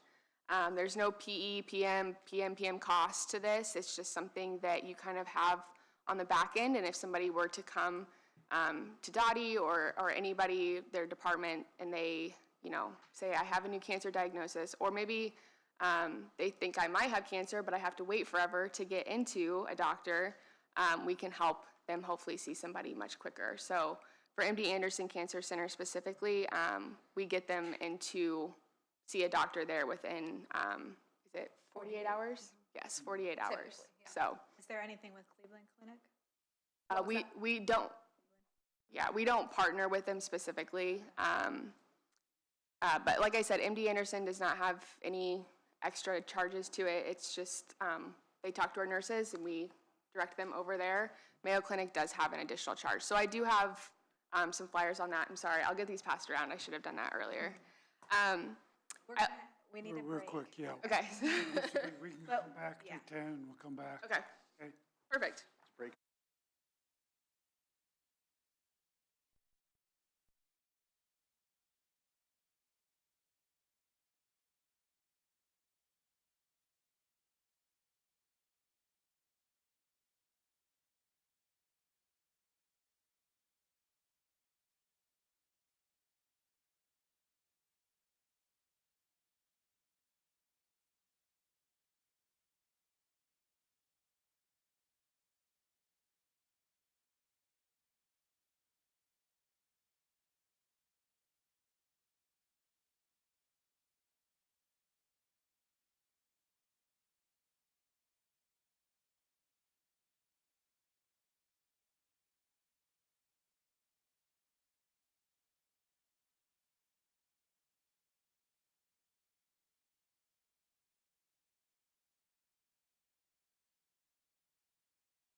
Would you like?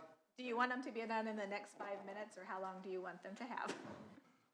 Oh, we do 10 minutes? 10 minutes? Yeah, we can do 10 minutes.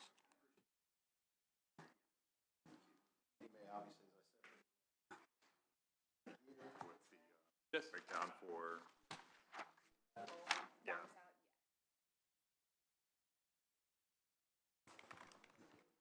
We need to have this wrapped up in 10 minutes when they start the meeting. I'm wondering how much of it. All right, we're back. So Sorry, Bill. I'm just kind of curious what comes out. All right. Sorry. All right. Okay, we will continue. All right, well, I passed out a second opinion flyer for everybody. It outlines just the program in general. If you have any questions, please let us know. Typically, we just ask that you sign a contract. Again, there's no ongoing cost for this each month. It just kind of sits and then sits until you use it. So the second thing I want to discuss as far as recommendations is just wellness programming. Like I outlined earlier, I think having the formal wellness program this last year really made a difference in driving preventive screenings and hopefully getting your people in to see their doctor and being good healthcare consumers. So I would just encourage you to maybe consider, having that in the 2026 plan year too. I think it's, again, a great program. I think you had a really great turnout. Dottie, correct me if I'm wrong, but I think you had quite a few people who participated. Yeah, so. And then lastly, we just have Apex programs to promote total well-being. This is more for Dottie if she wants to share our Apex webinars, blog posts. We do this monthly, weekly even, that they're basically just different health and wellness topics that you can share with your employees. Popular topics that we're seeing in the health industry right now, but also insurance topics too. We've kind of increased our reach to that as well for your members. It for me. Any clinical questions?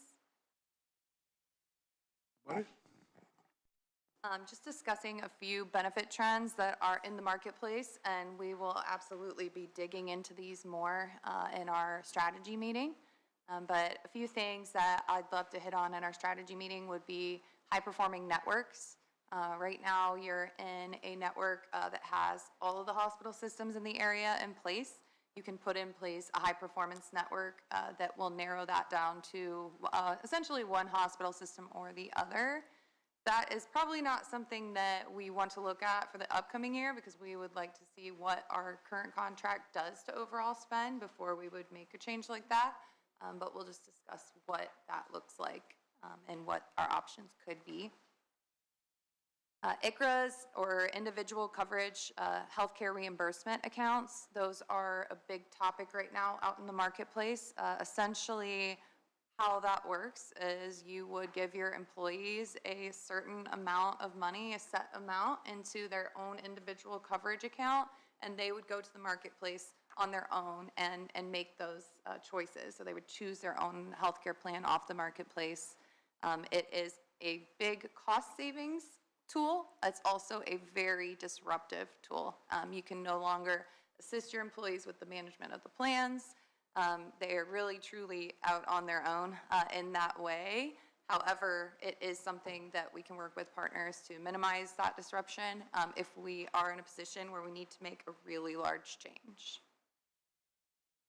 Reference-based alternatives, those are not something that work fantastic in this market.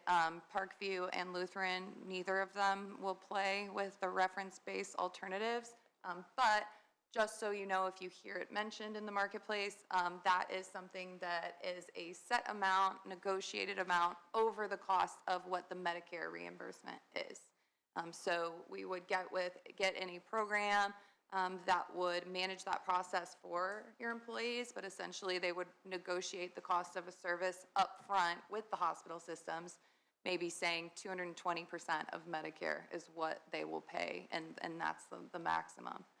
So that, again, can be very disruptive to employees if balanced bills are received from the hospital systems because, again, Parkview and Lutheran do not play well in that area and in that space.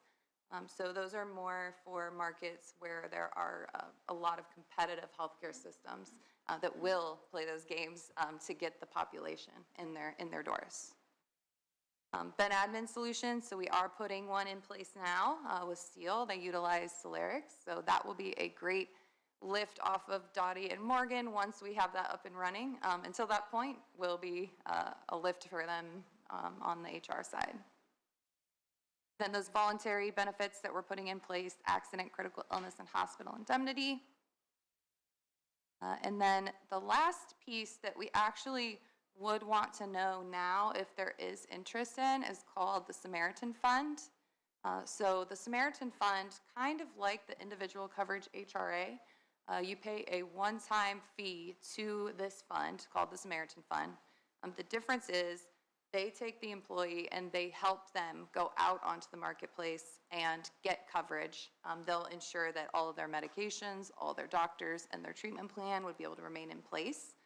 The risk would then come off of the DeKalb plan and they would be on the individual marketplace. So in this case, you do have the support of the Samaritan Fund to work with those employees and dependents. They would have a case manager who would help them through every step of the way. Very white glove service. We have had a lot of positive feedback so far. This is for your high cost claimants. So they need to have over $55,000 in spend for the upcoming calendar year. So if they're looking at 2026, they're going to go to the Samaritan Fund to see if they qualify. If they do and they believe they'll have over $55,000 in spend for that year, they actually will come off the plan. It costs you guys $55,000 one time to the Samaritan Fund for that individual. Per employee. Per employee. If that employee comes with dependents that would want to come over, it's an additional $15,000 per dependent with a cap of $100,000. So the max that you would pay out per family is that $100,000. The benefit for the employee, their health care becomes free. They no longer have to pay premiums, and they do not have to pay their deductible or their out-of-pocket costs because they get a debit card from the Samaritan Fund to utilize for all of their expenses. So they have that benefit of going over to the marketplace and having no costs remaining. So the reason that we have to discuss this now rather than waiting is that the marketplace open enrollment is when they would need to make that change. That would be if they do qualify, they go to the Samaritan Fund, the employee still is the one who has the last say. Hey, we found you this plan. We think it's gonna fit you. It covers all your medications. It covers all your doctors. The employee still has to be the one that says, yes, I want to move forward with this. So it has to be employee driven, and you must educate all employees the same. So we can't say, Joe Smith, you have $200,000 in claims every year. You need to go into the Samaritan Fund. It can't be like that. It has to be voluntary, and we have to educate to all. So what if they can't find them? Then they would just remain on the DeKalb plan. And we would be out the 55,000? No, you only pay the 55,000 if they qualify and enroll. Oh, okay. So I missed that. No, that's okay. I'd like to add a little bit of context to this as well. Lauren got it right. You have to offer to all and no targeting. So the first part is providing the medical records to the Samaritan Fund where they identify if you qualify. Step one. You cannot identify the plans they are eligible for in the individual marketplace until November. So step two is step one, you qualify. Step two is, all right, who are your doctors and what prescriptions are you taking, which they'll already know. And they'll say, okay, we have a plan for you. Or they'll say, we don't have a plan for you because your doctors aren't in one of these individual policies, at which point the member can say, well, I'll do a different doctor. Or the member can say, no, I want to stay on DeKalb's plan. They have to re-enroll every year. So it is only a year-to-year contract basis. The biggest got you with this program is you could have somebody who signs up and qualifies, you pay the big lump sum, and they leave employment to DeKalb, and there's nothing that can be done about it. Mm-hmm. They're on the calendar year. With a lot of clients that have evaluated this have still thought the risk was worth doing because they're removing the high risk for it, but that is a gotcha with this. You would have to swallow that pill, so to speak, no pun intended. Yeah. If you look at page 28, you can see your high-risk, high-cost claimants. These are the ongoing claims, ongoing spend. So these would be the individuals who, when we are marketing this, we would want to market to, if you have large claims, if you meet your maximum out-of-pocket every year, this is a meeting you're going to want to attend. You know, if you maybe get close to your deductible or you sometimes have expenses, that will not be, you know, a program that would be appropriate for those individuals. So would these meetings be individual though? Because other employees might not. So we could If I'm do, one of those, I might not want. no, so we would do our education meetings, for example, like a Samaritan Fund webinar. You wouldn't be able to see like who else Okay. was on, yeah. Yep. And, yeah, It certainly. would cost us, say one employee costs us 50K. Yep, How much is it gonna cost that employee if they change plans? nothing. So they qualify, then we pay the 50 grand and they're good. Yep. Their premiums covered and their deductible and out-of-pockets covered at 100%. And if they have an HSA, then are they still be able to put into the HSA or no? That's a great question. Yeah. That came up the other day. So technically, because you're giving them first dollar coverage, they cannot contribute to the HSA any longer. What happens if they're on the HSA plan now? How does that work? They Because it can goes still- calendar year and ours is from July to July. So when they requalify the next year, so if they qualify, it's a qualifying event for them to come off the DeKalb plan. Okay. Then next year, if they don't requalify, they lose coverage, and that's a qualifying event to come back to the DeKalb plan. That So was it my works, question, yeah, because of the that's a good one. Yeah, it calendars. works both ways, so it works well in that way. So just period, they cannot contribute at all, or can they contribute and the county just doesn't put their match part in? So it would be they couldn't contribute at all. Now, if they still have a balance in that health savings account, they can still spend it down. It's just a contribution thing until they come back off of the first dollar coverage. So, quickly, if the county puts in the 50-plus grand, and the employee is on it for 1 year, and then all of a sudden something changes, and they're not eligible anymore, Yeah. is the 55,000 gone? So they would be eligible for the year, and that's when the plan is approved and they enroll. So from that point on, there's nothing that the marketplace can't say, you have to, come off the plan. We're good for a year, and then they would requalify. So you wouldn't pay the money and then they'd have to get kicked off the plan. So they would be good for, say, January to December. Yep, exactly. So come the end of December, if they don't requalify, then even though it's mid Yep. our year, they can still come back to our plan. Correct, because the loss of coverage on the individual marketplace is the qualifying event to come back. Yep, you got it. So if this is of interest, Sage will help us set up some informational webinars that you can watch, and we can get an education plan in place for your employees. Just to level set expectations, we've also learned that sometimes people with these high dollar costs, even though this is great for them, are comfortable with where they're at, and it doesn't always lead to people coming off your plan and going to this individual marketplace. That's why it's still important that you just, here's the information, DeKalb is making you aware of this program, make the decision that's best for you. Yeah, we do see this as a shorter-term program. I'm going to say that they found a loophole, and we could and should probably take advantage of that.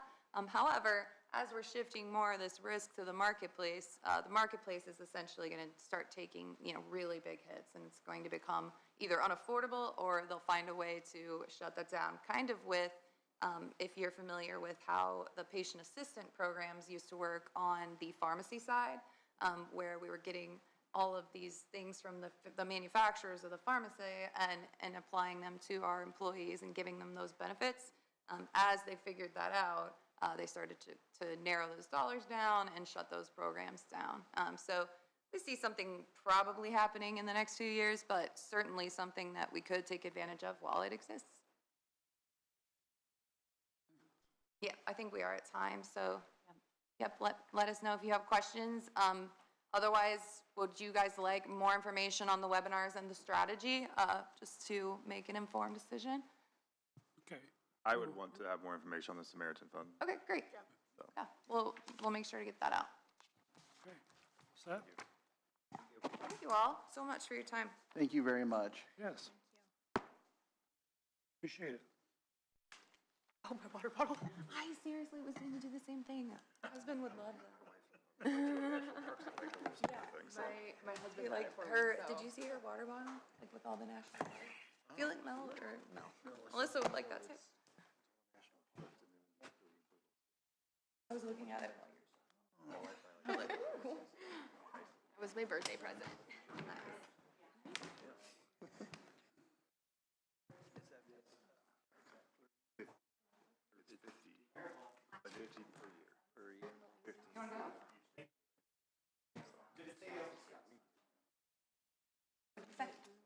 Where's Matt? I don't know. He was outside. He should be coming.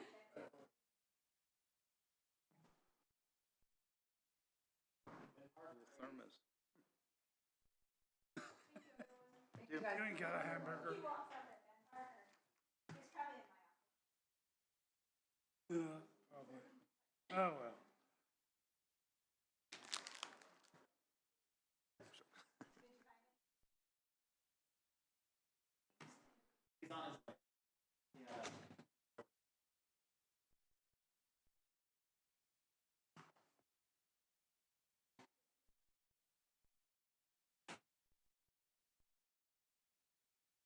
Come on up.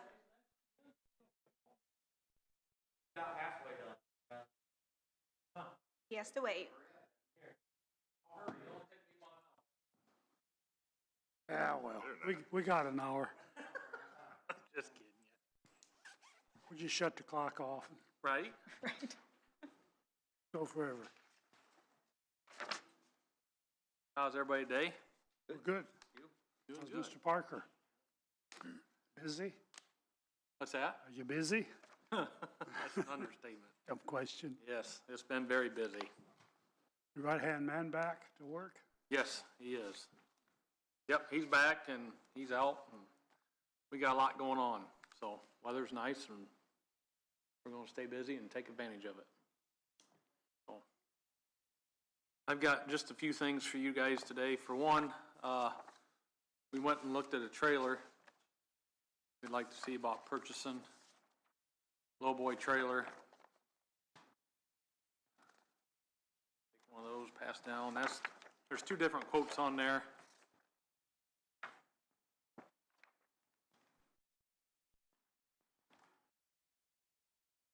So Mark and Dusty went to Tri-State Trailers last week, looked at the one that we was really interested in.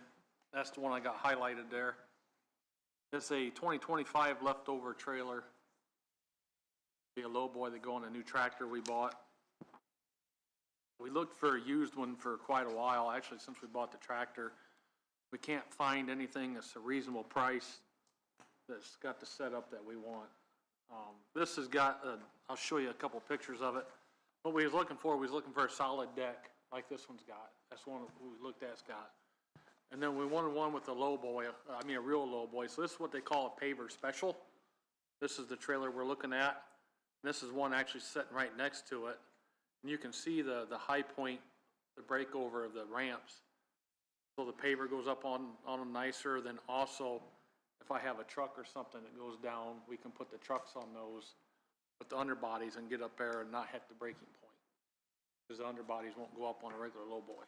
Right. There's a couple pictures there I can show And you. that being the greater blade, of course. Right, and all of them's got it. Yeah. So, they do have this trailer in stock. It's $75,650. It's brand new. The other price that we got was a Fontaine trailer that was similar. That one's $89,950.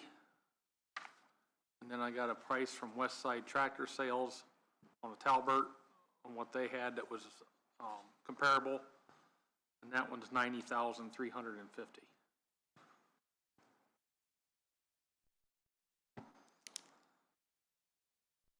So you have 75, the other one's 89, and the other one's 90. That's the three quotes you got, okay. Yep. The price here for the Tri-State includes optional delivery, $550. That'd be nice, but I'd like to pick that up. They will set that trailer to our truck. And then if our wet kit fittings need changed on our tractor to match the trailer, they'll change them. So that cost could go away, but we'll have the $75 title transfer and temporary tag cost on there.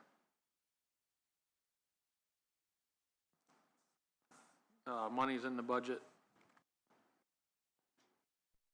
I also have a diaphragm of that trailer, if anybody wanted to see it, the specs of it. I didn't get any on the other ones, or at least I didn't print them off.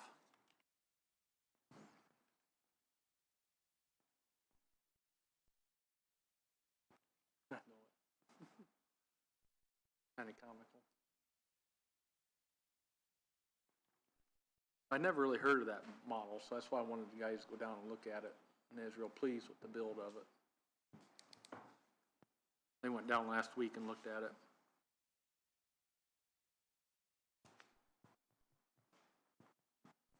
I don't have any questions for him. Me. Money's budgeted.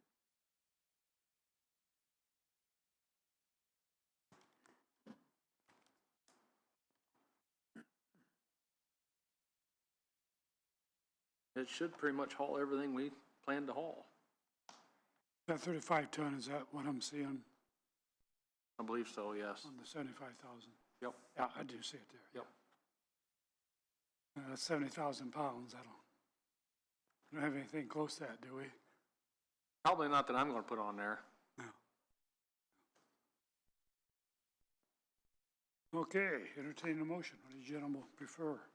I'll make the motion to buy the 2025 Eager Beaver 35 GSL PT 47 time by 102 lowboy trailer.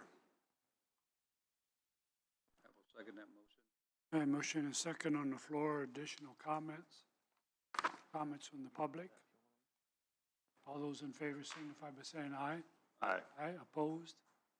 You got your trailer. Okay, I'll make the guys very happy.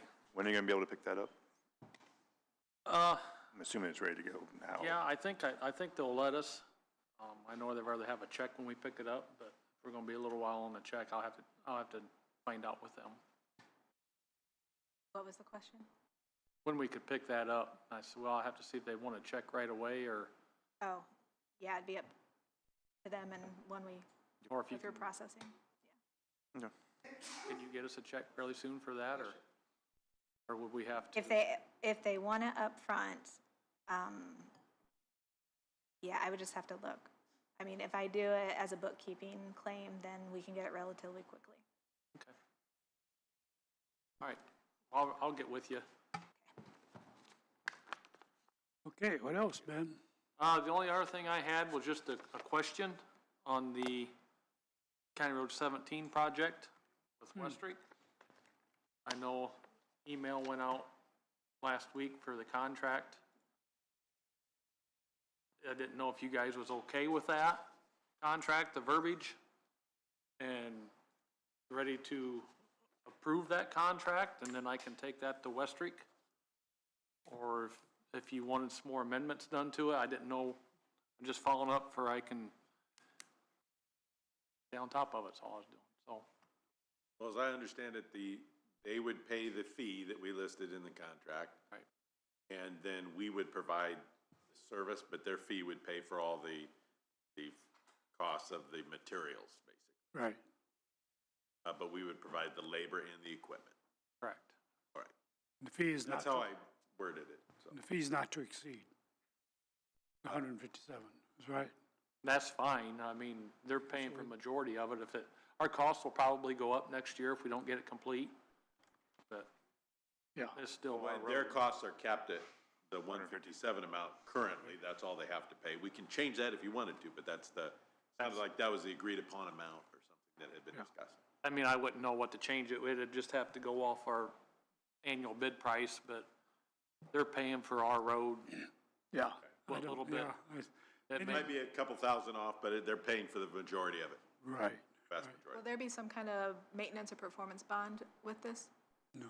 No? No, because Probably we're because doing we're it, doing the work, right. potentially. It's already our road. They're just wanting to And turn we'll it do from it to gravel our to level. chip seal. Okay, They don't have any control of it. Good question. that's fine. It's all over my head. No. But If they were controlling it and doing the work, we might want a bond in there. So if you guys are in agreement with the contract and want to approve that contract today, I can get that from Andrew. I can present that to Westrick, 'cause I'm sure they're going to want to review it. And then if they're okay with it, I would prefer that they sign the contract.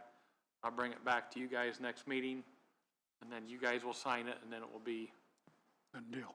a done deal. But I think first of all, you guys need to, if you approve that contract, you need to accept that, make a motion to accept that, and have me present it to Westrick. But I didn't know if there's any more amendments that you wanted for the draft that he submitted to you. Can somebody send it to me so I know what we're talking about? You're not on. I didn't know you didn't get it out of. I didn't. I'm like, I'm lost here. Because we were starting the That's okay. discussion with it. Okay. I'm good with it. I can try to send you one right now. I'm good Just with send it to you, Susan. Yep. Okay, thanks. And my only concern was getting it done next year.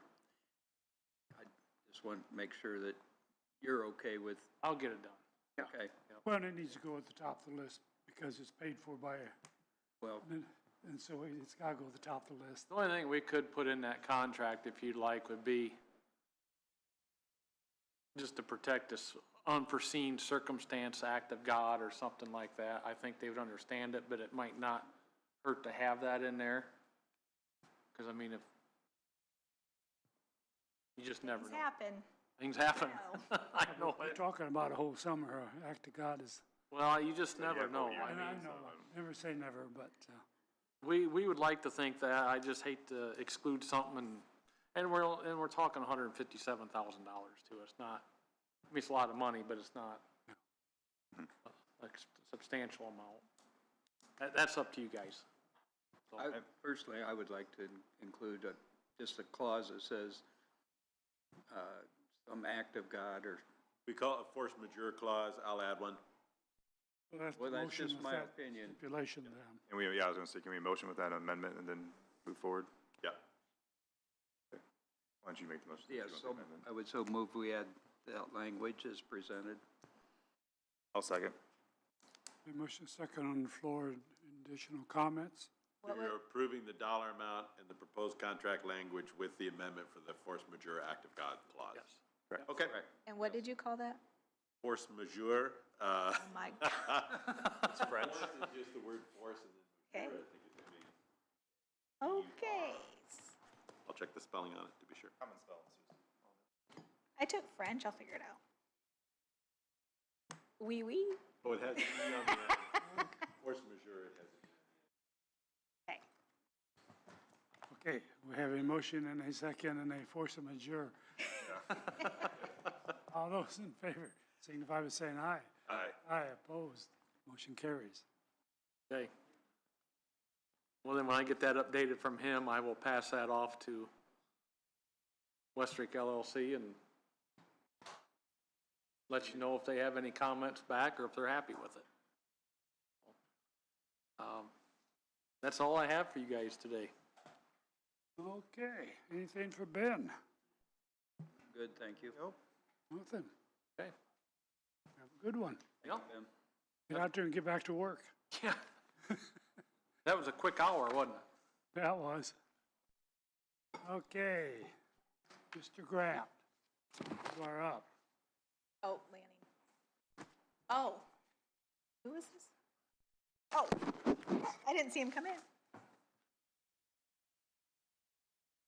You can come on up a little closer if you want, Patrick. Oh, you okay? Oh.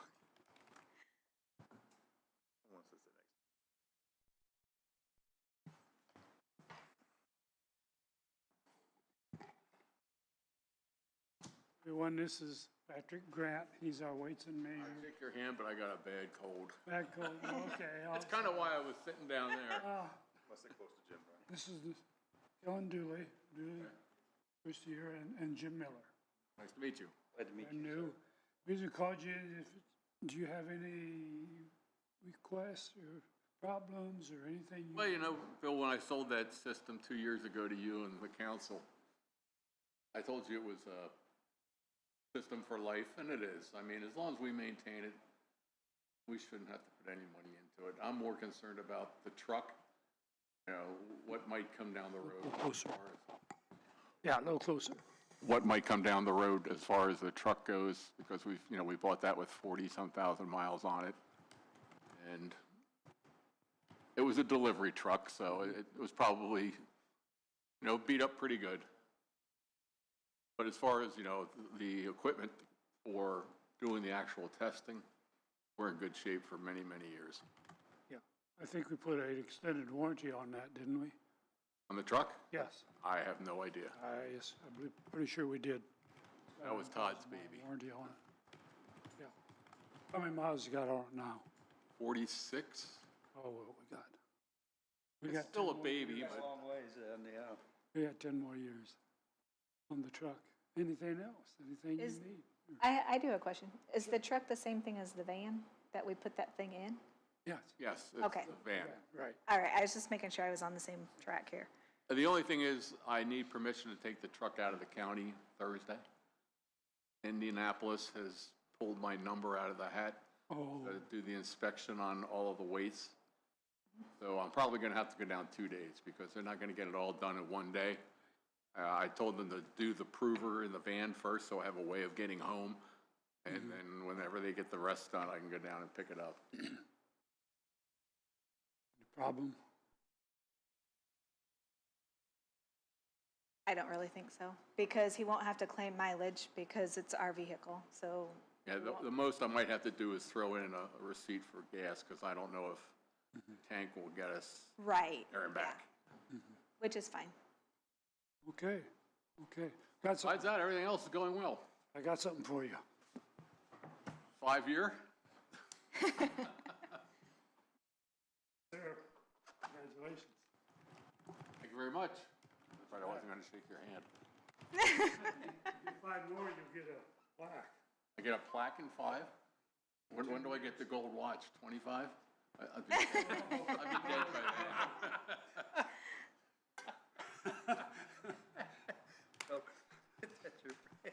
I could make a comment, but I'll stay away from that one. No, we're glad to have you on board.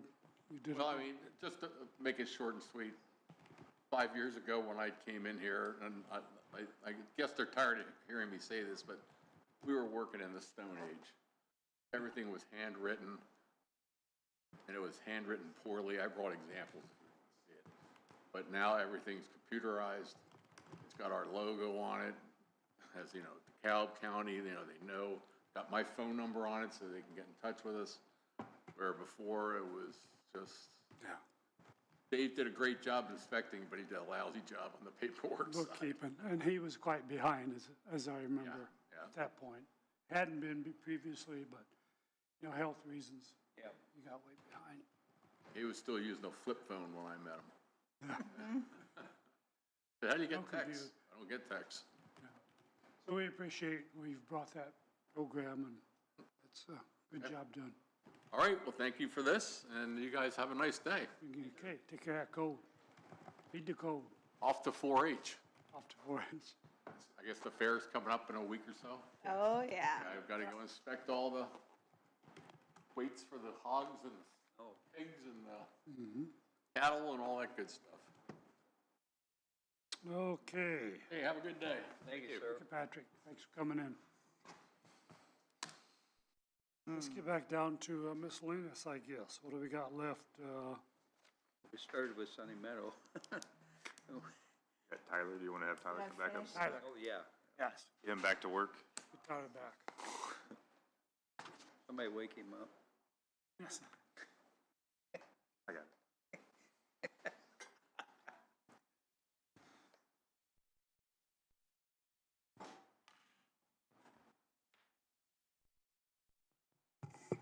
All right, we're back. I have 2 more items I wanted to discuss with you guys. One of them I haven't talked to Bill about yet, so I'm going to start with the other one that I know will make him happy. And that's the county pond. So we've discussed this at Drainage Board, but I want to bring it up to the commissioners. So that way we could make an action plan for it and get some direction from you all. So we had discussed as part of the Drainage Board, the county pond water level being down, getting fish killed, not being as appealing because it was reconstructed on the southwest side of the county pond. Reconstructed that, installed a new tile about 3 years ago, and the outlet was lowered from what it was previously. The previous outlet exited on the east side of the county pond, went under I-69 and through the current Auburn Crossing development over there. That has been blocked off, and so it is no longer an outlet that direction. It goes to the southwest.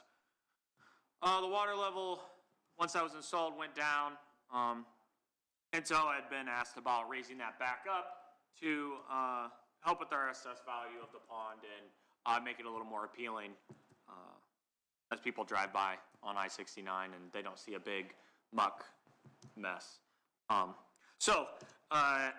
We went and got elevation shots on that, and the old outlet was about 1.2 feet above our current outlet. So if we want to take that back to about where it was existing, we can go lift that structure, reset it, and try to raise that water level some, just over a foot, if we think that will help. I explored other ideas to try to raise it even more than that, but it's pretty difficult because there's a tile that comes in from the north, that outlet is only 0.3 feet higher than that old outlet. So if we raise our new outlet 1.2 feet, we'll be just about 0.3 feet below the inlet coming from the north. I would be hesitant to raise it any further above that and cover that current inlet up. So, What did you say, raise it how much? what's that, where what? Raises it how much? 1.2 feet. Yep. We looked at some options of trying to reconstruct that north tile just so we can try to get a little bit higher water level, but it connects to another wetlands that is along I-69 further north, and there's just not a lot of fall in that system right now, so I don't think it's a viable solution to explore. So the best proposal I can really make for now is to raise our current outlet structure to bring that water level up. Beyond that, I think it would be more of a dredging process to deepen that, which I'm not sure what the cost would be on that. For us to go in and raise that outlet 1.2 feet, I would not imagine it'll be very substantial, somewhere around $3,500 probably, to have a contractor out there with a hoe, and I think we could have it done in under a day, be taken care of. So I had talked to you each kind of separately about the commissioners funding that, since it's mostly for our county pond. So just looking Comments? for a yes, do it, or no, don't do it. Comments, questions? If it enhances the property value, then I think for long-term investment, it's best that we raise it to 1.2 feet. Fine with me? Motion? So move to accept as presented to raise the tile on that on 1.2 feet. Exceed a certain amount. You want to put that in there? Do you know how much it's gonna be? 3,500. What do you want to go? I don't know if you want to put a not to exceed on it. I mean, I don't think, it's not going to go crazy over that, but it would be unfortunate. Well, 4,000 should cover it. I hope so. Let's go 5. Go 5. Yeah, because if it goes higher than that, then you come back to it. So I just want to make sure. If it's going to come over 5, we'll come back. If we run into issues, come back to you. And is your motion that you're paying for it out of commissioner funds? just gonna ask. Okay, there you go, Susan. Yeah, so I'll amend the motion to pay for the up to amount of 5,000 to raise the structure 1.2 feet on the county property as presented. Does that work? Got it. I'll second. A motion second on the floor. Additional comments? Comments from the public? All those in favor signify by saying aye. Aye. Aye, opposed? Motion carries. Hey, that's done. All right, the last item I have for you is back to our cornerstones. So I already discussed a little bit earlier when we were talking about the ordinance, the 5% of corners that we were supposed to perpetuate each year under the authority of the surveyor. So we're trying to get caught up on that. We have a program established that we're pretty proud of, that we put together a really good team of licensed surveyors, as well as working with the GIS department from Developmental Services to get this up and rolling. For the start of this, we had just around $200,000 to get going. I think maybe it was 223,000, somewhere in that vicinity. I talked a little bit about pricing of corners. Prices of corners can fluctuate greatly depending on the difficulty level of perpetuating them. So on the lower end, corners that are located in a road that we're getting coordinates on, that already have a monument established, we're looking at $250 to $300. We have started with our program to go find those and get those turned green to begin with. So I think we're somewhere right now, we still haven't, there's going to be another batch coming in for update, but I think we're around 180 corners that we have done so far on the program this year. So it's probably been in the last 6 to 7 months since we really got that program finalized and up and running, which is really good. Total in the county, we have 1,692 corners. So of those 1,692, around 860 of them are supposedly marked with Harrison markers currently. There are 821 corners that do not have a marker or coordinates. So roughly half of the corners throughout the county are red corners that are not usable currently. So these corners are used for private surveys, mostly to establish viable property lines, as well as mapping out developments, primary plats, secondary plats, all of those going into it. So it's a resource that many people don't know is important, but it is. And really it's a matter of time is of the essence to get those done. The longer we wait, the more development and construction occurs, the more farmers are removing tree lines. Those just lead to obliterated evidence that's no longer viable. So it's something that has kind of been neglected in the past that we are trying to get caught up on. So as part of that, the funding for that has been since mostly diminished. Our funding right now currently comes from recorded documents in the recorder's office. So I think it's $5 from every recorded document goes towards our Cornerstone Perpetuation Fund. And that is the only source of funding that it currently has. So typically, you can figure for around $30,000 annually that comes to that Cornerstone Perpetuation Fund, which is not a real substantial amount. So far, all of those corners we've done, the 180 to 200 corners that we've done, we're all in the road. So it's fairly easy for the surveyors to drive to it. They know a roundabout area where it's supposed to be, and then they can start doing the survey work to locate it and do that. As we start getting off the road back into fields and woods and swamps and everywhere else to perpetuate these corners, the price will increase. Kind of discussing with Allen County, a lot of their corners are around like the $1,000 range when they're getting a little more difficult. So if we got around that $1,000 range and we're only bringing in $30,000 a year, quick math, that's only around 30 corners. And to be compliant with the duties of the surveyor, perpetuate 5% of the corners, that's 85 corners a year. So we've done more than our 5% this year, which is intentional because we're trying to get caught back up and turn these corners green. But I think it shows the lack of funding that we have for that program, probably why it's been ignored for some while, because there's not a lot there to work with. So, to maintain that evidence, we're trying to gather as much evidence as quickly as we can, so that way it's not obliterated. We've started with areas of highest priority. So working with our team of licensed surveyors, we've picked a few townships to begin in where development is occurring and spreading, so we can get those taken care of before it spreads to them. And then moving throughout the townships to other areas. We also have a couple areas of the county that have several red corners. There's hardly any viable corners in the townships, so those are our next targets that we'll get to start turning some of those green so surveyors have something adequate to work with. Right now, we're trying to avoid excavating any roads that we can.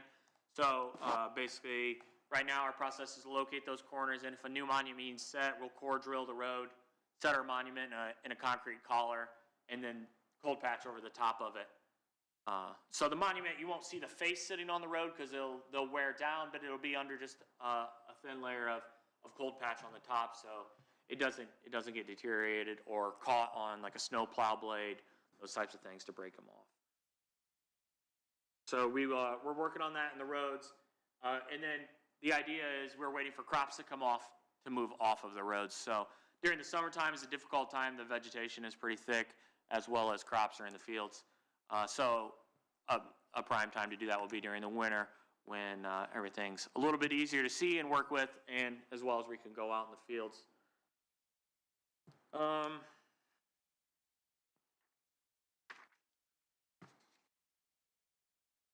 Part of our 220,000 that we had went to an order of monuments.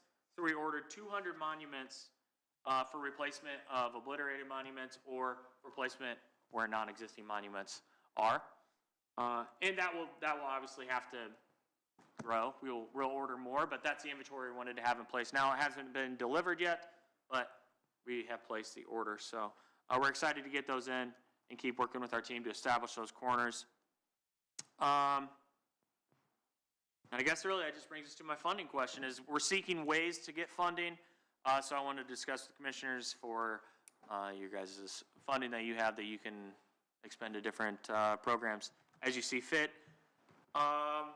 If we just gave a dollar amount of $800 per corner, which is maybe a little bit on the low side, but I think a fair value to these, for 1,692 corners, that would take us to a total amount of $1,353,600. Right, so our estimate is that would get us close to finishing the program to turn these corners green.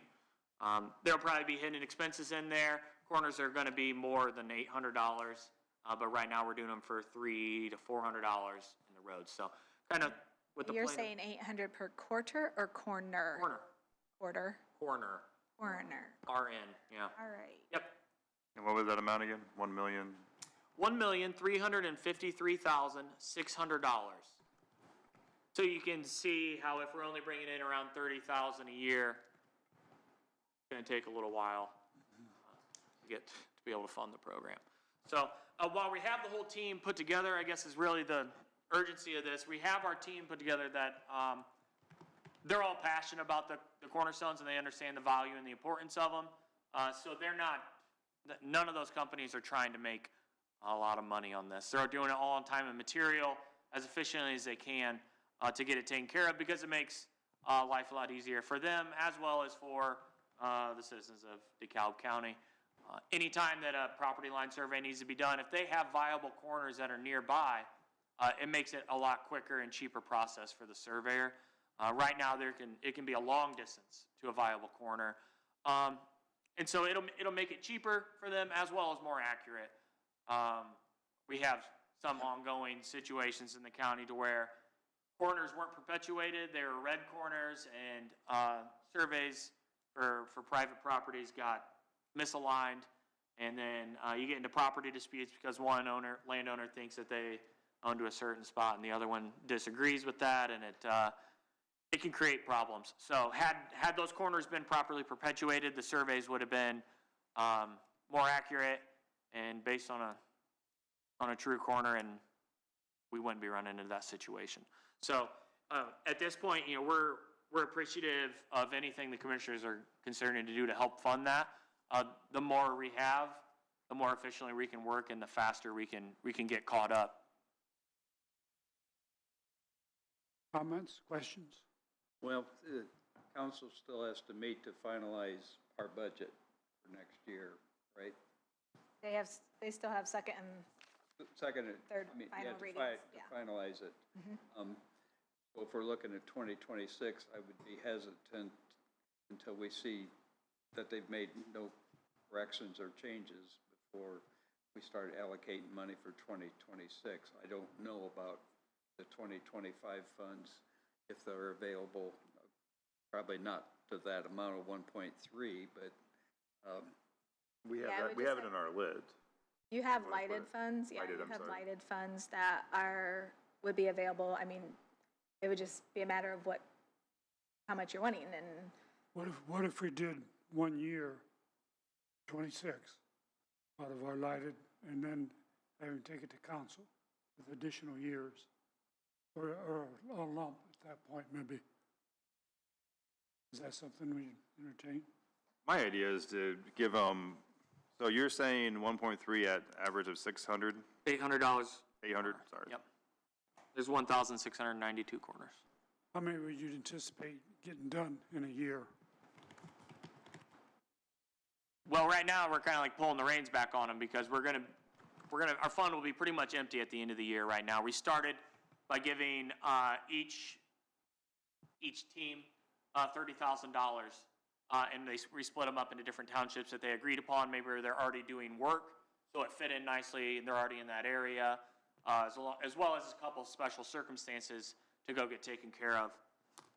So they completed that part of it for that $90,000, replaced our order for our monuments, and then we gave each team an additional $20,000 to continue their work, because at that point, they had all ran out of their $30,000. So that was another $60,000 there that we're taking up until November or December, but they're not out there right now getting through them as fast as they can. I don't really know how many you could get done a year. If you have enough funding and we set them loose on it, I don't really know, and it's hard probably to get that information just because it's not really been done. It's something that's kind of been ignored. A lot of counties are in a bad spot with them because of the funding issue that goes into it. I know Allen County, in their first year, I don't want to say a number to lie about it, but I think in their first year, they spent well over $1 million in their program, which was in 2024, I think was their first year. Yeah. So we've had some discussion with Mike Frucci, who's a surveyor in Allen County, asking about their program. Foresights gave us a lot of feedback on their program. I would think we could get a lot of corners done if we really wanted to. Is there a timeline goal to have them all done, as far as years? Not As fast as we can. 5% every year, but we have so many that are in the red. We have 821, that's pretty much close to half of them are in red. That can't be used, basically, yeah. How I was looking at it was you spent about $220, $230 this year. Yeah. Correct? Easily. So I would like to fund it for 2 years, and then they can talk to the council, kind of see where we're going. With the new fee structure they have, that will help perpetuate. That was the point. Also, the other ordinance, now that its developments come in, see how that helps perpetuate some of these. And then that'll give them funding for 2 years, and then we can get some data on how many of these fees money are coming in, and then it also gives us data of how many of these developments are perpetuating, and then we can kind of see in 2 years from now, see what we still have left on the red. And then we can talk to the council about finishing it up and stuff. So my thought was give them about $500,000 to continue to keep working on it, because they have the team put together, they're working on it. It's not quite 500 if you take the 2 years, but then to give them a little extra, because they're going to need more markers. I mean, you only have 200 Harrison markers now. You're going to probably, if they really ramp up and they do a good job, you're going to have to buy more of these markers. Right. So my thought was to give them 500,000. That would give you plenty of money for the next 2 years to try to get some of these reds back up, because as a government entity, infrastructure is one of our main things. And we have corners that are, who knows? I mean, I've seen the map, he showed it to me. And some of these corners, last time they've ever been perpetuated was hundreds of years ago. Like, this isn't like 20-year-old perpetuated corners. These are like 1915 or 1892. Like, as a county, we really should be making sure that these are up and ready to go, and that way properties lines are well-defined, and then it doesn't have an issue that we have, hey, I got 7 red corners, I'm trying to get my property line off of that. That we should have been perpetuating for, I mean, back in the 60s, the law was we had to do it at 5% every year. Obviously, that didn't happen, and now we're kind of where we're at. So that's my thought, was to do 500,000 out of the lighted fund. And my office sees a lot of the arguments we get a lot of property line arguments on my transfer side. I mean, many every day that we try and help figure out. So is the map available? Like, is it a public map that people can find? Chris says yes. On Beacon, Okay. if you go to our county GIS site there, over on the filter side, I think it's PLSS, right? If you Okay. turn that on, it'll show up, red or green, I believe, on all the corners. It shows up on there. If you click that again, it says PLSS. After you click it, so they show up, and you turn it on. If you click the little eye that's beside it, that will give you information on those corners. So when you select those corners, it will pull up information about them. It will give you the GPS coordinates. It will give you the last time that it was perpetuated, what it is, if it's a Harrison marker or if it's a fence post or a PK nail. Any information that the GIS department has on it is on there. So that is like kind of the public's access to it. Licensed surveyors will have a little bit better access program using the Indiana State Plains where it can communicate with their GPS devices, so when they're out in the field, it will take them within, I think Dwayne Brown said, like 1.5 inches of the monument. That's like the air on it, maybe. That might even be more than what it is. So it'll take them pretty much right to it once we have those GPS coordinates in. And work really well, and then everybody knows. I think so. You said 2 years, so are you talking about 2025, 2026? I'm not looking at funding those particular years just to give them the 500,000 to that account, which is roughly about 2 years, depending on what they've spent already on this year, to continue to move forward. It's not that we're going to keep funding them for 2 years. We just give them the 500,000 in a lump sum. They see what they can get at, what they can get done, and then we can see what those other two, the fees, how much that collects. They also still get the recording fees, and then we'll also get to see how many stone corners are perpetuated with the new ordinance. But I understand your logic. The real question, do we take 250,000 out of provided funds from 2025, and that is accessible, right? Is it available? The whole 500 is available. The whole 500, oh, okay. No. So that's just my thoughts on it. I mean, I worked with Tyler quite a bit with this, and I think putting those funding mechanism going forward would help perpetuate and make sure we're getting that 5% every year going forward, but we're so far behind, we got to get caught up. This will allow them to get caught up, and then having the recording, documentation fee, the new ordinance fees for the permits and everything, and doing the corner perpetual, hopefully that will maintain them going forward.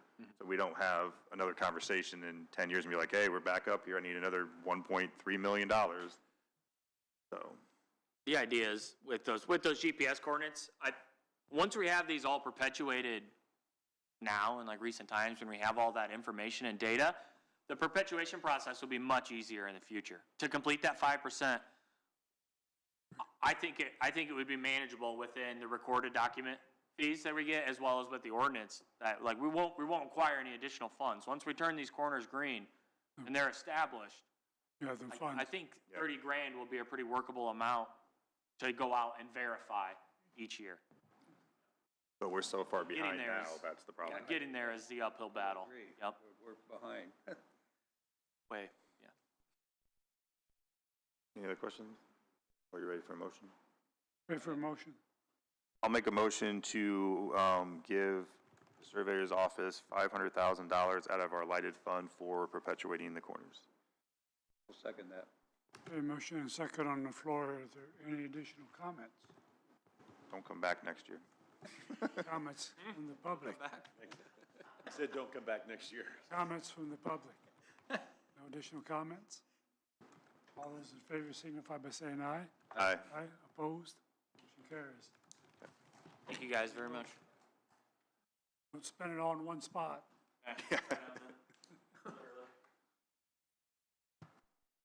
Okay.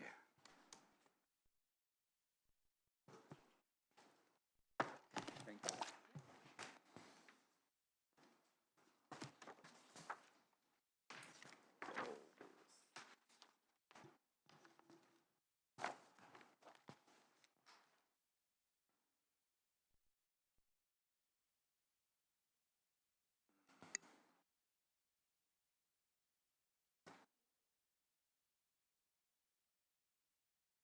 got that in your packet. Okay.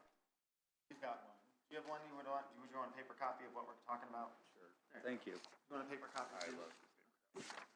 He's got his printed. Nope, I got it. What? The ordinance we're gonna Sure. talk about.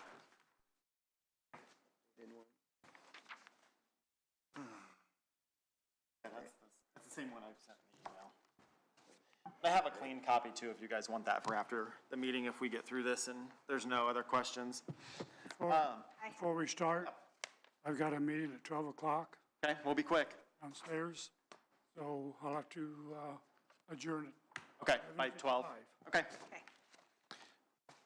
I can be quick with the ordinance, and then Jace can get to the other stuff he's here to talk about. We discussed this at the last meeting, or last month, updating the ordinance for the public nuisance to align with how properties are currently, or what the code enforcement official does with properties as far as the first letter, the second letter, and the final. So we'll go through all that. But within this, most of it is just clean up language. As you can see, and I apologize, the yellow and underline and cross-out's a lot of things to look at. Your eyes go nuts, but. Before we go too far Yep. with your presentation, I want to make a comment about abandoned vehicles. Okay, It seems like, well, everybody read it. I'll let you read it. I drive a 7-year-old pickup truck. The battery goes dead and sitting in my driveway for more than 20 days, it's going to be in violation of the code. But is your plates up to date? Yes, sir. yeah, as long as So it it's, needs to be- yeah, as long as your plates are up to date. So it'd be basically expired plates, no title, or no title, but no insurance, no registration. We could add that to that, or is Andrew? I think that needs to be made clear. Yeah, I believe that in the meaning of the Indiana code, Andrew looked at this, we're following the same law that Indiana code has for abandoned vehicles. I can take a look at it here. And we can add additional language there for registration requirements and things like that.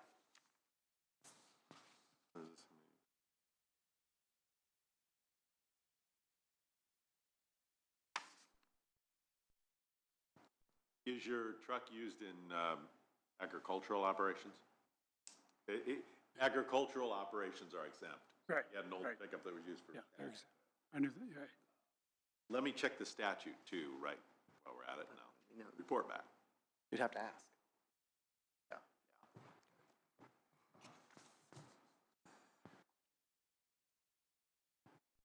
And in all reality, we're probably not going to get complaints on 1 or 2 vehicles left in a driveway. It's when somebody has 10, 15, 30 vehicles on a property that have just lined up or they're in disarray and it's obvious that they're used for junk parts or they've been sitting there junked for a while.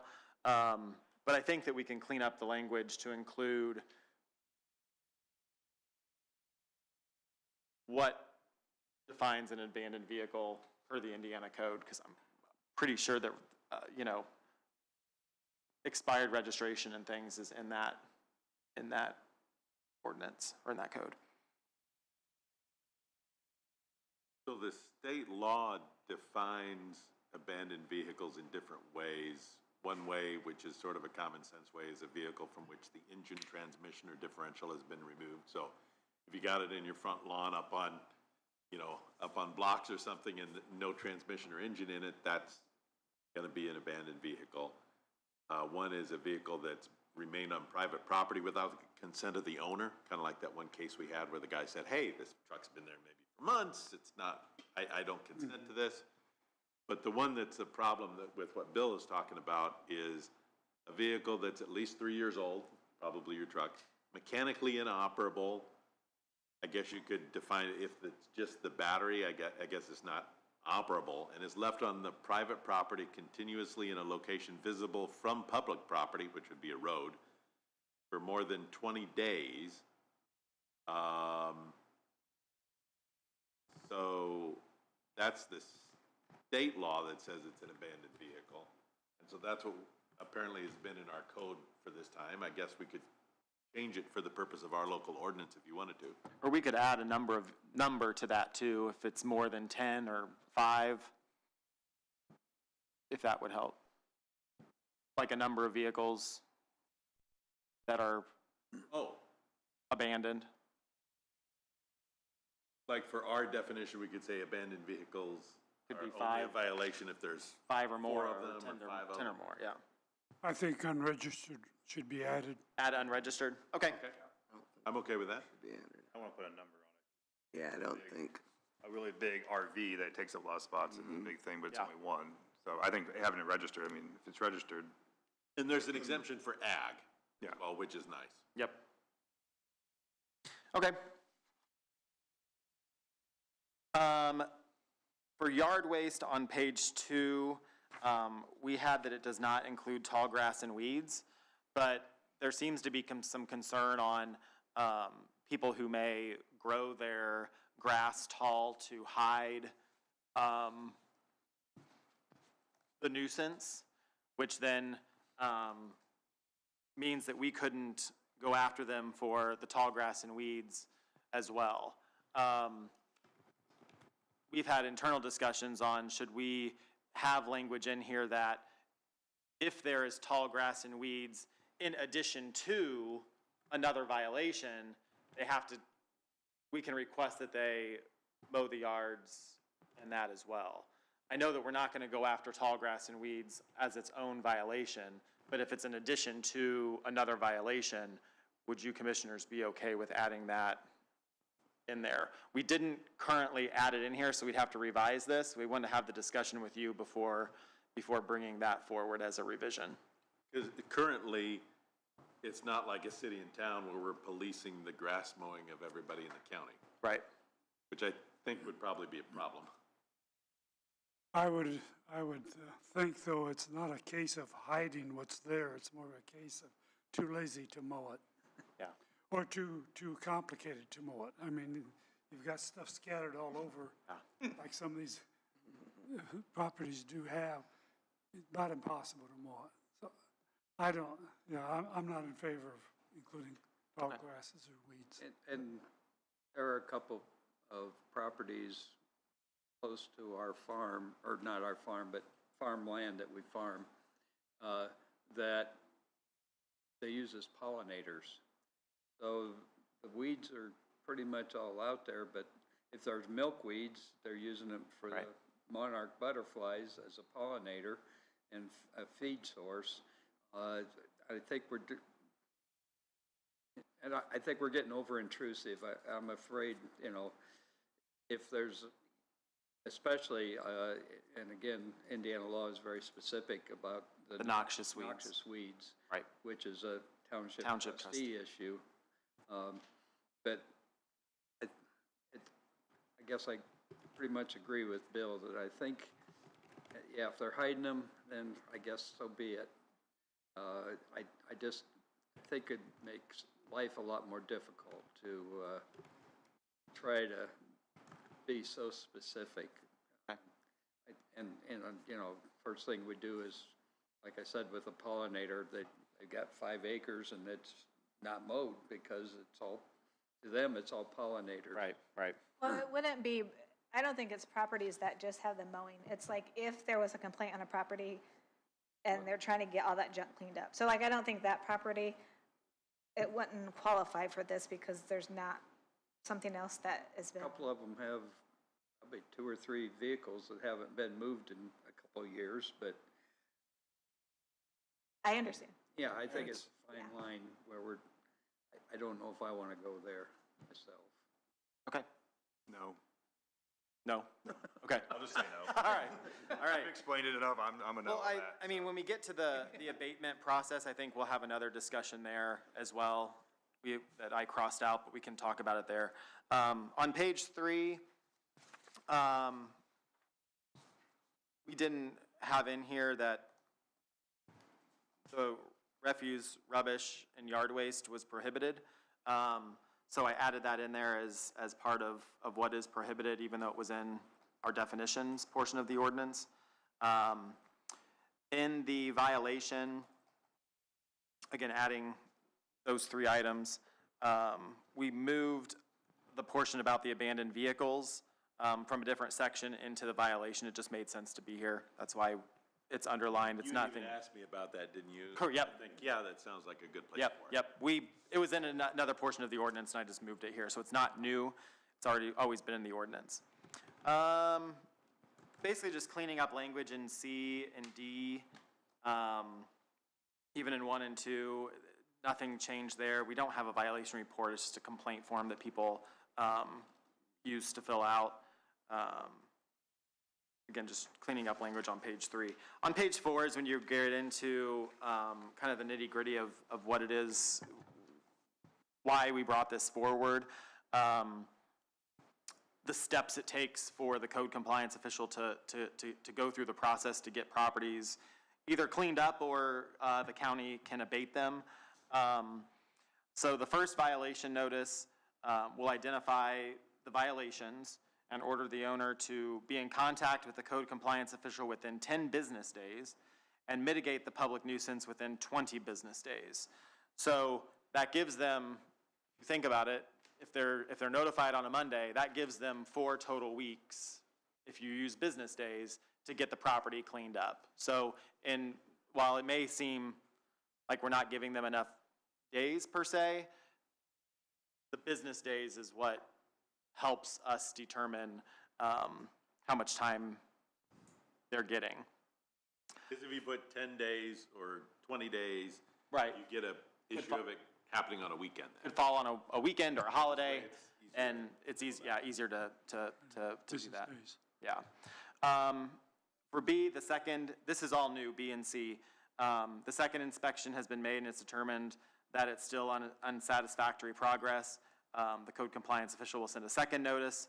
The second notice will order the owner to be in contact with the code compliance official within 10 business days and mitigate within 10 days. So it shortens up that time frame. Pay attention to the days here, because I want you guys to see if this is too much time or not enough time. So between the first and second, you're theoretically at 30 total business days, and that's at Jace inspecting it on that 20th day and sending the letter out on the 20th day, right? So you're not real, I mean, if it's a weekend, there's a couple more days added in there. But you're at, 30 total business days to abate the property. If they haven't done that on the 3rd, then it's a 3rd and final inspections being made, determining that there's no progress or unsatisfactory progress, and they send out the final violation notice and be ordered to appear between the hearing authority, which is you county commissioners, for a hearing.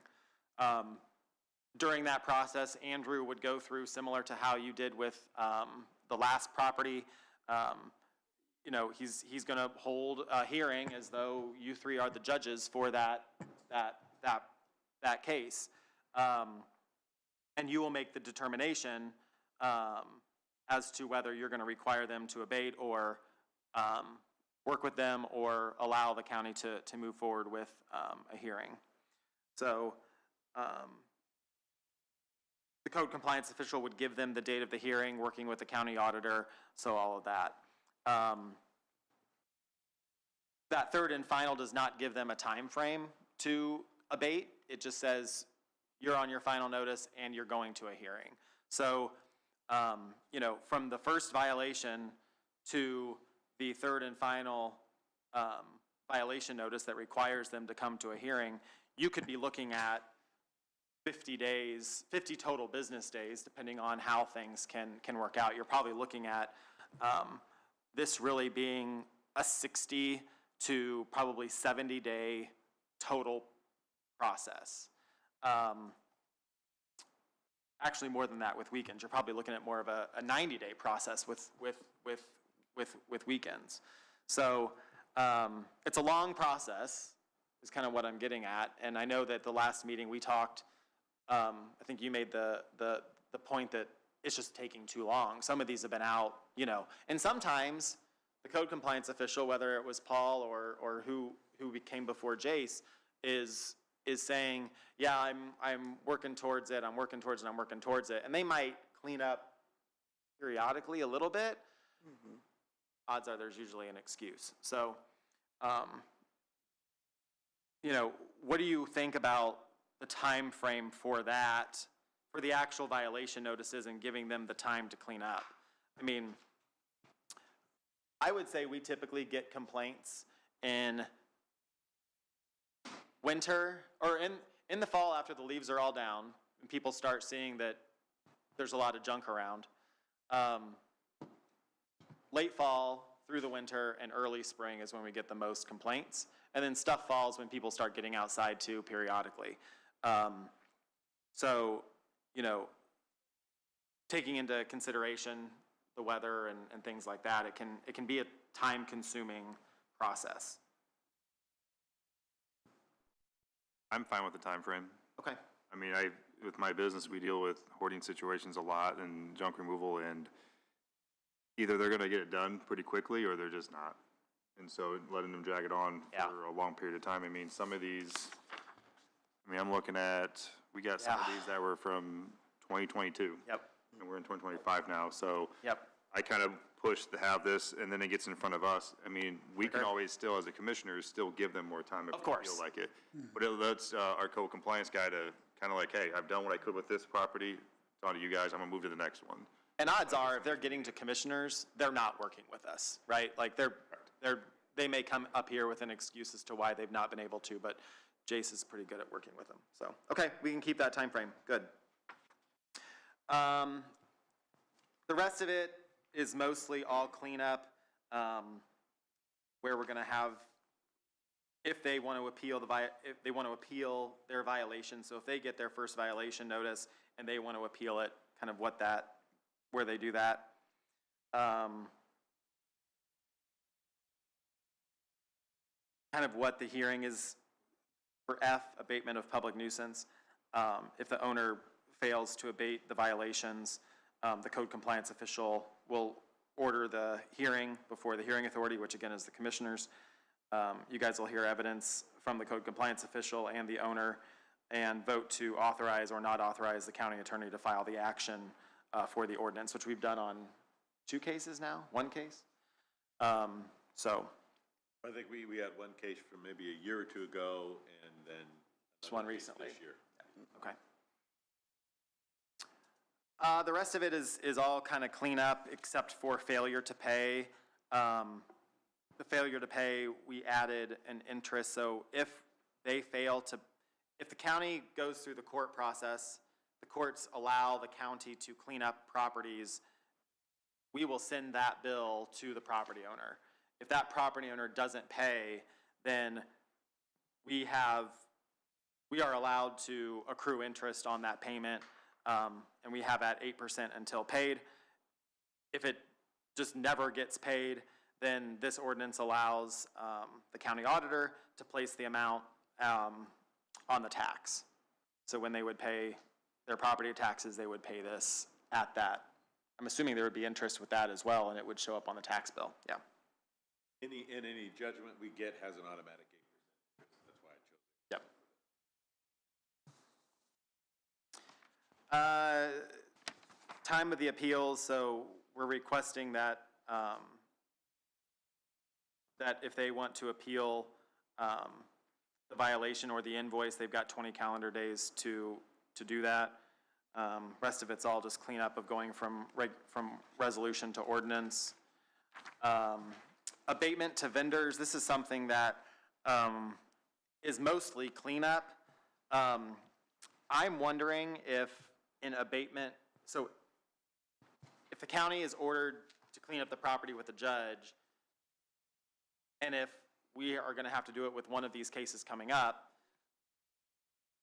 do you want that abatement to include mowing the weeds? Mowing, if there's tall grass, do you want it to include removal of or mowing of tall grass? I removed it under the assumption that you wouldn't, but So I don't know how you justify it. I though, wouldn't know how if you would it's justify it not- either. If we're not prohibiting it, how do you justify going in and mowing Cleaning a up. guy's lawn? Yeah, I mean, but the guy that has all the trash now, when we need to go in and bait it, when we need to go and clean it up, there's gonna be probably 36-inch tall grass they're gonna have to work through, and they're just gonna have to work through it. Yes, Okay, okay, that would be my thought. that's fine with me. I agree. All right, guys are easy this afternoon now. And the rest of it's all just clean up. If we have to go to court, the violation is $100 per day per violation. Nothing there really has changed as well, so. I think the only change that we need to make then is under the abandoned vehicles, Add in lack of registration. add in, yeah, lack of registration or unregistered vehicle or something like that, which we can do if you want to do this on a first reading and I can bring it back I have. in 2 I weeks. can add it right now. Okay, yeah, you've got the Word document. Okay. Want to, comments? Questions? I just want to do first reading today and then come back and do a second and third, just to give you a heads up. I got a problem doing any reading today. Page 3. Page 3. Section D, paragraph 1. Complaint form may be submitted by any resident of DeKalb County in the same neighborhood or community. That's been crossed out. What are we saying there? We're basically just, well, for there, that really anyone can file a complaint. That's not what that says. Been crossed out. Well, we're saying that a violation complaint form may be submitted of the alleged nuisance. Before was there in the old ordinance language, is that? It what was you're by talking any about? resident of DeKalb County in the that was same your- neighborhood or community. Well, Do you want it to be just in the same neighborhood then? Is that what you're but thinking? what defines a neighborhood in the county, was my question. Is what defines, Well, let's define resident in that neighborhood. It says it's crossed out by Right. any resident. Who's going to file the complaint? anybody in DeKalb County, or anybody. It doesn't say that. Oh. I think it's an assumption, I guess. We I could mean, we say could add in submitted by anyone. any resident of DeKalb County? Would that be better? That would be better. Any resident of DeKalb County. So you don't want people from Allen County submitting But complaints? we don't require, they can do anonymous complaints. So how do we check that they're a resident of DeKalb County? That's another thing that we need to change. You want to require them to not be anonymous? Yes. Okay. It's confidential, obviously. I don't, how is it I don't think it can be confidential? confidential. It's a public, I think it'd be a public record under due process. You know what I mean, like anonymous Yeah. complaints, I don't know if we Either can keep it anonymous or not. confidential. I still have a problem with people not signing. Okay. I'm fine with, I am completely, would be happy to have them sign Sign. it, Whatever you because want, I it's think your it makes choice. it, Yeah, if they're it not willing pulls to some sign, teeth. they're not willing to complain. Why would we run around the county? I think it's up to you. You don't have to have anonymous complaints. It's up to you as commissioners. I've even thought about, maybe you should go to a public hearing I'm okay with honest complaints. and get public comment on this. Going to make these major changes, depends on the changes. Oh. For the ordinance itself? Fine with that? You fine with that? Yeah. I'm sorry, I didn't hear that, Bill. What'd you say? Go to a public hearing Okay. in the evening? Sure.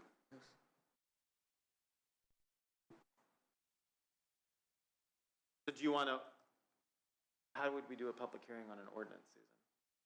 I have to advertise whenever we're doing it. Advertises it for whatever time. We're having a public hearing on this or this ordinance and Okay. Okay. whatever At an time upcoming they do it. commissioners meeting. What would you like that section, that portion to say then? Do you want it to be a resident of DeKalb County, or, I mean, if I live in Allen County and I'm on the other side of the line, but my neighbor is north of me, is the Allen County resident allowed to complain, or the Noble County resident, or the Steuben County resident, or the Ohio County resident, Ohio State resident? It has to at least specify living on the same road. In other words, they'd have to live across the road. You can't have somebody in central Allen County filing a complaint, but if they live within a certain distance across the road in Allen County, maybe. I'm not sure. I hadn't really thought about that. I was just thinking about like, I don't know, maybe in Allen County or Steuben, I mean, somebody might drive here to work every day that they might see it and wanted to say something, but they wouldn't be. No, it's not within, basically, where it affects their personal or their property. Gotcha. It has to be something that would affect their property value-wise, and then maybe so. If they're not in the county, and they're again, on a county line road, Right. but within the neighborhood, I don't know what the neighborhood is, quarter mile? Only DeKalb County residents are those Within a people quarter that mile, own property adjacent to? property and I'm, my opinion, Cruz, I'm against that. I think it could be anybody in DeKalb County. I Period. don't think it has to be within a certain mileage of your property or anything like that. That gets too complicated. I think just anybody in DeKalb County can complain about anything in DeKalb County. so it needs to be a DeKalb County resident. I'm fine with that. And then if we want to do within 3 miles of the county to Noble, Steuben, or whatever, that's fine too. If you're worried about having people along the edges of that too, so. I agree, it gets too. You start making it too complicated, I think. The only reason I took that off, and I didn't take it off because I wanted it to be anybody, anywhere, but that, I didn't understand what the same neighborhood was, or neighborhood or community in DeKalb County meant, because. So you were okay with the DeKalb Oh, yeah. County resident Yeah. side, you just didn't Yeah. want it to be Yeah, neighborhood? let's just go. How do you define neighborhood? Okay. Okay, And that sounds, okay. so any resident in DeKalb County, we're gonna add back in, But not the neighborhood or community. not the neighborhood or community part.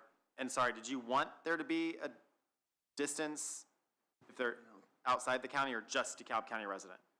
If they're on the border within, they own a property that adjacent to DeKalb County, that's fine too. I think that's fine. Because I don't want to have a problem with someone's right For across the people border. owning property on the DeKalb County line, Yes, there we go. directly Across the across town- from county the line. DeKalb County Yeah, if it. line or something yeah. like that. That keeps it pretty simple to what it is. Yeah. There's another thing I would, just, Email me. my opinion is, to have Darrell D. Cruz Court in the courthouse. We ever make an annex building later and we move the commissioner court or something, is that gonna be a problem? We have to change again? Can we just make it be, Yeah, we'd have. You can just make it the. can we just do a shall be the commissioner's court in DeKalb County, Indiana? Yeah. Yeah. That way, if anything changes down the line, we don't have to come back and rechange it Okay, completely again. Yep, I'll delete that. Myself, that Commissioner's Court would If you just say Commissioner's Court of DeKalb County, Indiana, that way you're just covered, whatever happens going forward. That makes sense. I was just being official. I understand. Because there was it's a couple of times in here, and I was just like. Yeah, I crossed out where I thought, and I'll do a,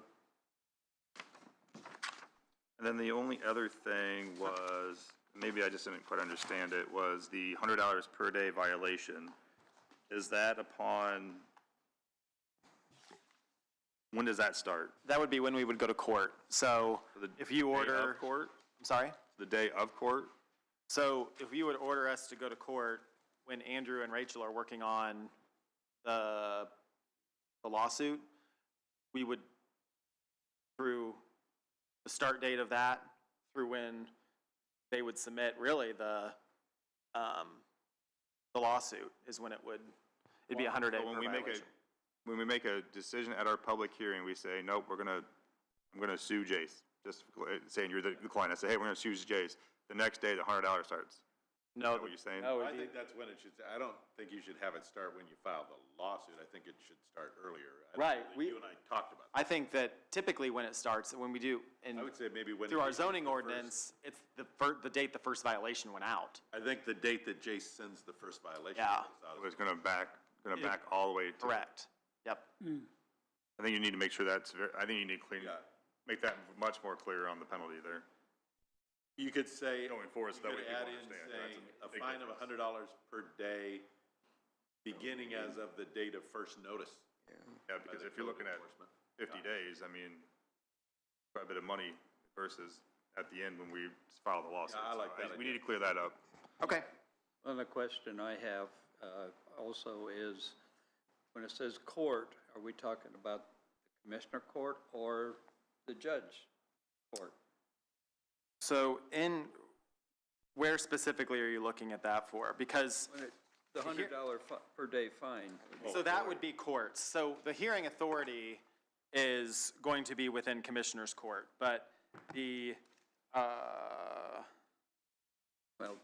again, I thought we put in here Superior or, I thought I saw it too. it does, but my question is the $100 per day, is that, again, we had, Andrew had them swear in, which to me means it's basically a court hearing with the commissioners, or is it the court hearing with the judge? but that penalty's only going to come about when we go to court. Well, the penalty actually would come about when Jace does the first. But the notice. penalty's not starting when you hold the court here in Commissioner's Court, it's starting when we file the lawsuit. Well, again, I think that needs a clarification. I don't know if it says judicial court or, that clarification, it's not the commissioner's court, because again, we're swearing in witnesses. To me, that means we're holding court. I think we just need to clean up that Correct. whole, how that all gonna work. I think you need. Yeah, I guess what I'm, Andrew a little bit more on that. yeah. Right. What I I'm, think the what I'm getting at penalty- is that there's I think just no penalty coming to Commissioner's Court. You guys aren't issuing any penalties, it's only going when we go to court upstairs. Well, but I thought we wanted the penalty to maybe start when. Start, yes, but they aren't issuing penalties. No, they're not issuing the penalties, but the penalty is still owed. Yes. Then the court does the I'll clean it final up so judgment. it's fine, but. Yeah, 'cause I- I'm still confused. Okay. We're getting confused on it, and I think it's, Well, We need to clean it up, make it more, again, I'm just make it confused easier. as to which court it is. yeah, oh, okay. and when we're doing all that stuff, so. I think we need to Okay. table this. Yeah, I agree. I think having a little bit more cleanup on it.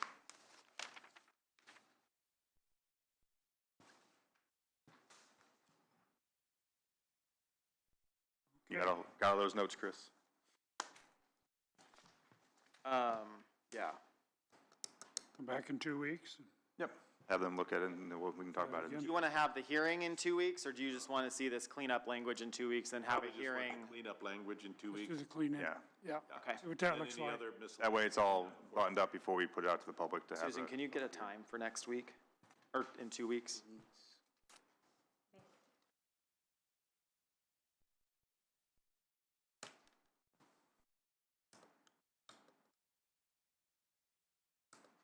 Nine o'clock, Okay. 29th. 29th? Okay. What else we got? Just some updates on some of the properties. The ones I'm working on are in yellow. I have a copy. Do you have an extra copy? Didn't print you one. You didn't print them.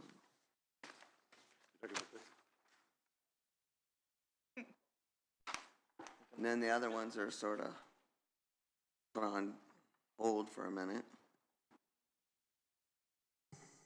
So what I'd like Jace to go through is kind of where we are with these properties and ones that he can really focus on with the 10 hours that he's allotted per week now.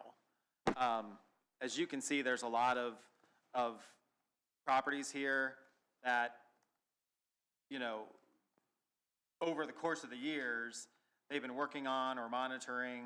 But in all reality, you're looking at probably, there you go, estimated time, you have that, Yep. on how long it takes for them to actually work to get through this list.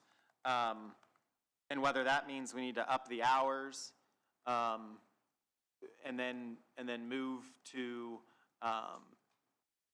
see how properties are getting abated, and that sort of thing. But I'd like Jace to go through kind of where we are with all of these, and what the issues are if he can. Well, I was gonna say, if you look over here, I have the actions, just like the Woods, Charles Woods. I'm working on it. He, just monitoring him right now. Eric Fuller, monitoring, but he keeps going back and forth. One time it's clean, next time he's got stuff sitting out there. And then just monitoring, Mason and monitoring, Carrie Lynn and Vicky Lynn. My question for commissioners too is, do you want Jace to be monitoring these properties, or once they get cleaned up? For instance, like Eric Fuller, if he cleans up his property and it's done, do you want to wait for another complaint to come?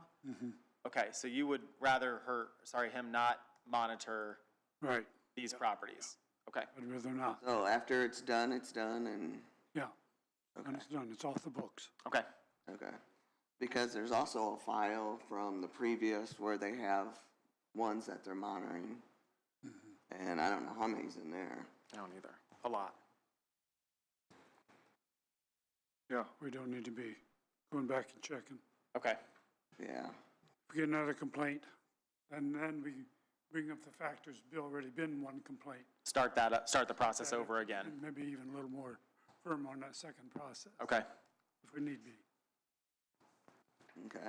Rodman, I did update you guys, I believe, pictures, and there's nothing, I have not seen any progress.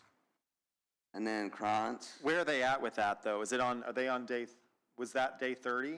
Yeah. So you gave a 30-day update? Well, yeah, a 30-day and then 60-day. Yeah. And then, Krantz, it's really looking good. I think they're about done cleaning. Yeah. That was that one out on 35. Yep. That was pretty bad. I appreciate what they did. Yeah. And with that, and there did seem to be some extenuating circumstances there, that once those circumstances were taken away, the people did a good job. Yeah. Believe it or not, it was an older lady, and so. Yeah. Yeah, but she did a good job when she. Yeah, she did, and she was very nice about it, and then Mason again at 1357 County Road 13. Gonna be bringing that one. I'm familiar with Mason. We all are. You are. Everybody, it's almost my neighborhood. Yeah. What's, That one is the blue house, because there's a blue house and then one across the street, and then there's a trailer just down the road. It's the blue house. yeah. I've talked and worked with him, and there's still trucks and, was everything? yeah. I mean, that's, We've been working with Melita Mason before I started. Can't think of who our code compliance guy was during that time, but we've been working with Melita. We were in court with Melita when Jim McCanna was, I think you were just first deputy, maybe second deputy at that time. As first deputy. Yeah, yeah. So we've been working with Melita for a long time. That one you can see from the cemetery. yeah, Yeah. oh, yes. And there's always a reason that. Yes, there is. There's What lots of- can we do with that? How can we move forward with that? Get something That done. one I was gonna bring to the commissioners. For a hearing. Yeah, but right now I'm still working on the few that we have. Just put it on the front burner. All right.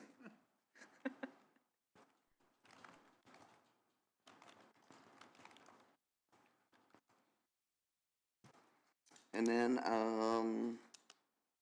Miller, well, the next four I'm just monitoring, so I can basically take them off, right?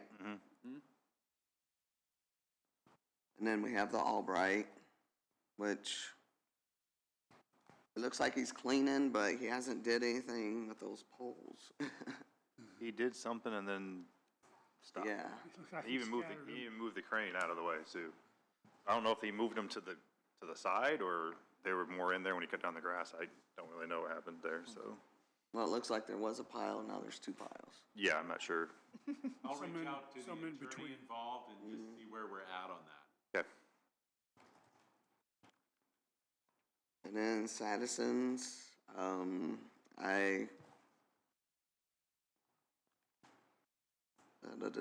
looks like that was a 30-day update too, and there was no progress. which you guys should have got pictures. I think I sent them all to you. Last week, I think. Yeah. And then Butler,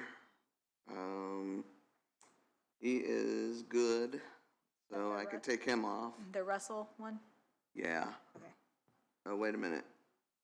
I'm gonna have to check that one. I think he is good. I'm monitoring him. Got 3 minutes. And then, Corona, 05, Dickerson, yeah, yeah, Nickerson. you have that one to bring in front of commissioners Yep. too. Yep. Looks like the next two. Next two need to come in Yep. front of commissioners. Yep. Oh, Thrush. Oh, Yeah, Thrush. And then the next one, I am actually working with the owner / he's an attorney. for Windgate Properties? Yes. I guess that's what you call Troy. And then the one, I was working with the owner, that's pretty well cleaned, so. Then the other one, that one's has lots of farm machinery, can't do anything about that. And then AMS Group, that one was just high grass, can't do anything with that. And then the next one will be coming to the commissioners. So it looks like there's 5 that have, Jace has brought before commissioners, and there's things going, and there's 4 more that need to come before commissioners in the next round. I think what we kind of need to figure out is, and I don't think it's something that we just figure out, like that, but it's how much time does Jace have to work on the 5 currently that are going through court and coming before commissioners, receiving updates every 30 days versus bringing the others to you. Because what I don't want to happen really is we come up with a pile of them that are getting inspected, and it's taking a lot of time. I think working on 4 or 5 of them at a time is probably okay, but And it's very hard to keep up on them. yeah, I don't know if I'd want Jace on the current hours to bring the other 4 before commissioners until the other 4 are cleaned up. Or a 1 in, 1 out type situation. Yeah, rotate them. Rotate them out, yeah. Rotate And then them. if you look on the next sheet, just estimated time that I would have in one, start to finish. There's a lot of process to go through. Bill, are you wanting to come back after your meeting and finish up these conversations? We have a few other things we gotta go through too, No, so. you'll have to wait. Okay. Have to wait. Okay, but we can't wait on the eviction thing unless you want to put it off. What is it? The Sunny Meadows. resident eviction. Yeah, do that quick. I mean, if you need to go, they could at least do it and then we could adjourn. That's up to you. I don't think you want that one to wait. Let's do it. Okay, so, to kind of jump here real quick. We have one of the residents out there, Rebecca Caldwell, has not been cooperating at all with Brenda or with the transition of sunsetting of Sunny Meadows. I've talked to each one of you guys separately. I've talked to Andrew. They said that I want to make a motion today to have him start the eviction process. So, I will second that motion. A motion second on the floor. Additional comments? Comments from the public? All those in favor signify by saying aye. aye. Aye. Opposed? Carries. Okay. Okay. Anything else? Real quick. So I've got a notice that'll need to be signed by Bill, but I can email that to you, I guess, or to Bill too. Or just have it signed, I guess. Are you authorizing then the Bill to sign the eviction notice? Correct, yes. Okay. We just did that. Very good. I thought I'd bring it hot off the press, and I'll notarize it. Go. Thanks, Bill. We are adjourned. Thank you all.